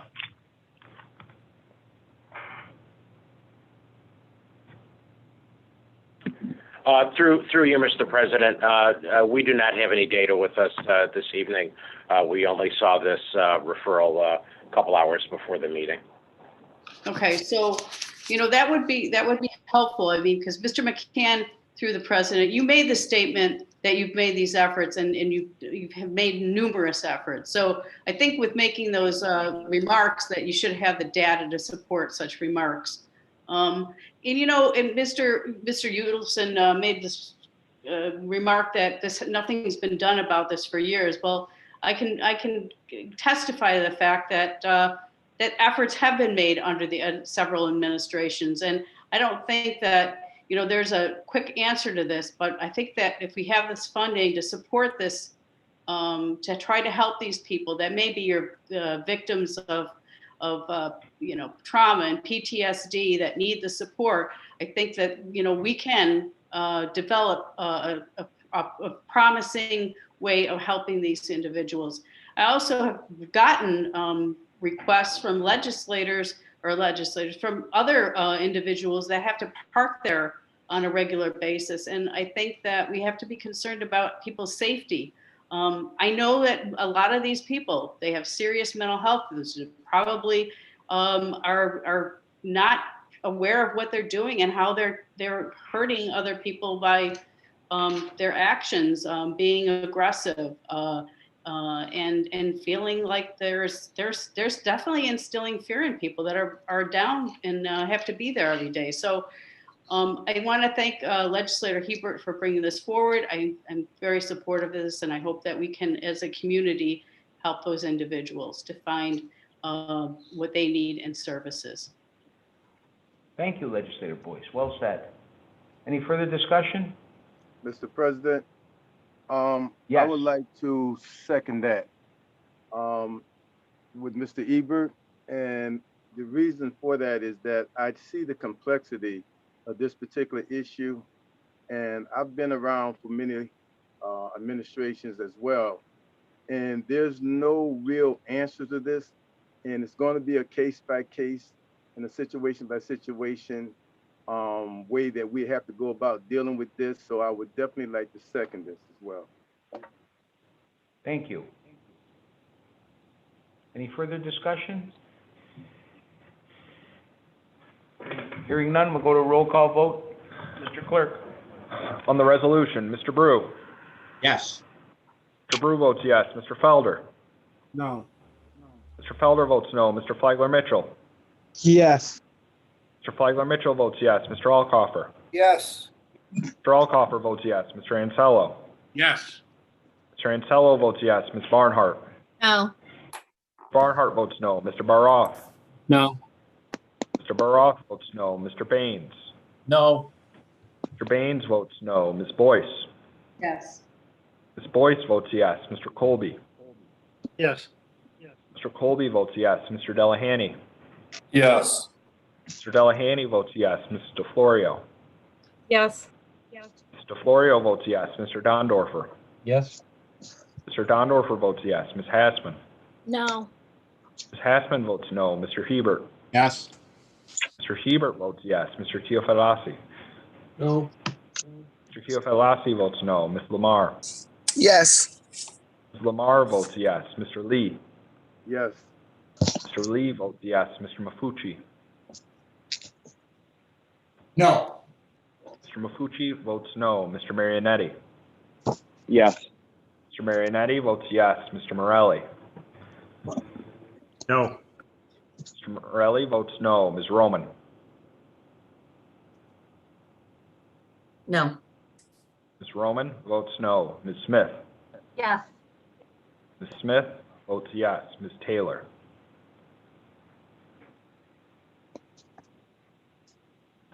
Ms. Taylor. Mr. Terp. Yes. Mr. Terp votes yes. Mr. Wilcox. No. Mr. Wilcox votes no. Mr. Wilt. Yes. Mr. Wilt votes yes. Mr. Udelson. No. Mr. Udelson votes no. President Carbone. Yes. President Carbone votes yes. 17 to 11, the resolution is adopted. There being no unfinished business, Legislator Brew. Yes, Mr. President. This meeting stands adjourned. The next meeting of the Monroe County Legislature is scheduled for Tuesday, June 8th, 2021 at 6 p.m., which I understand will be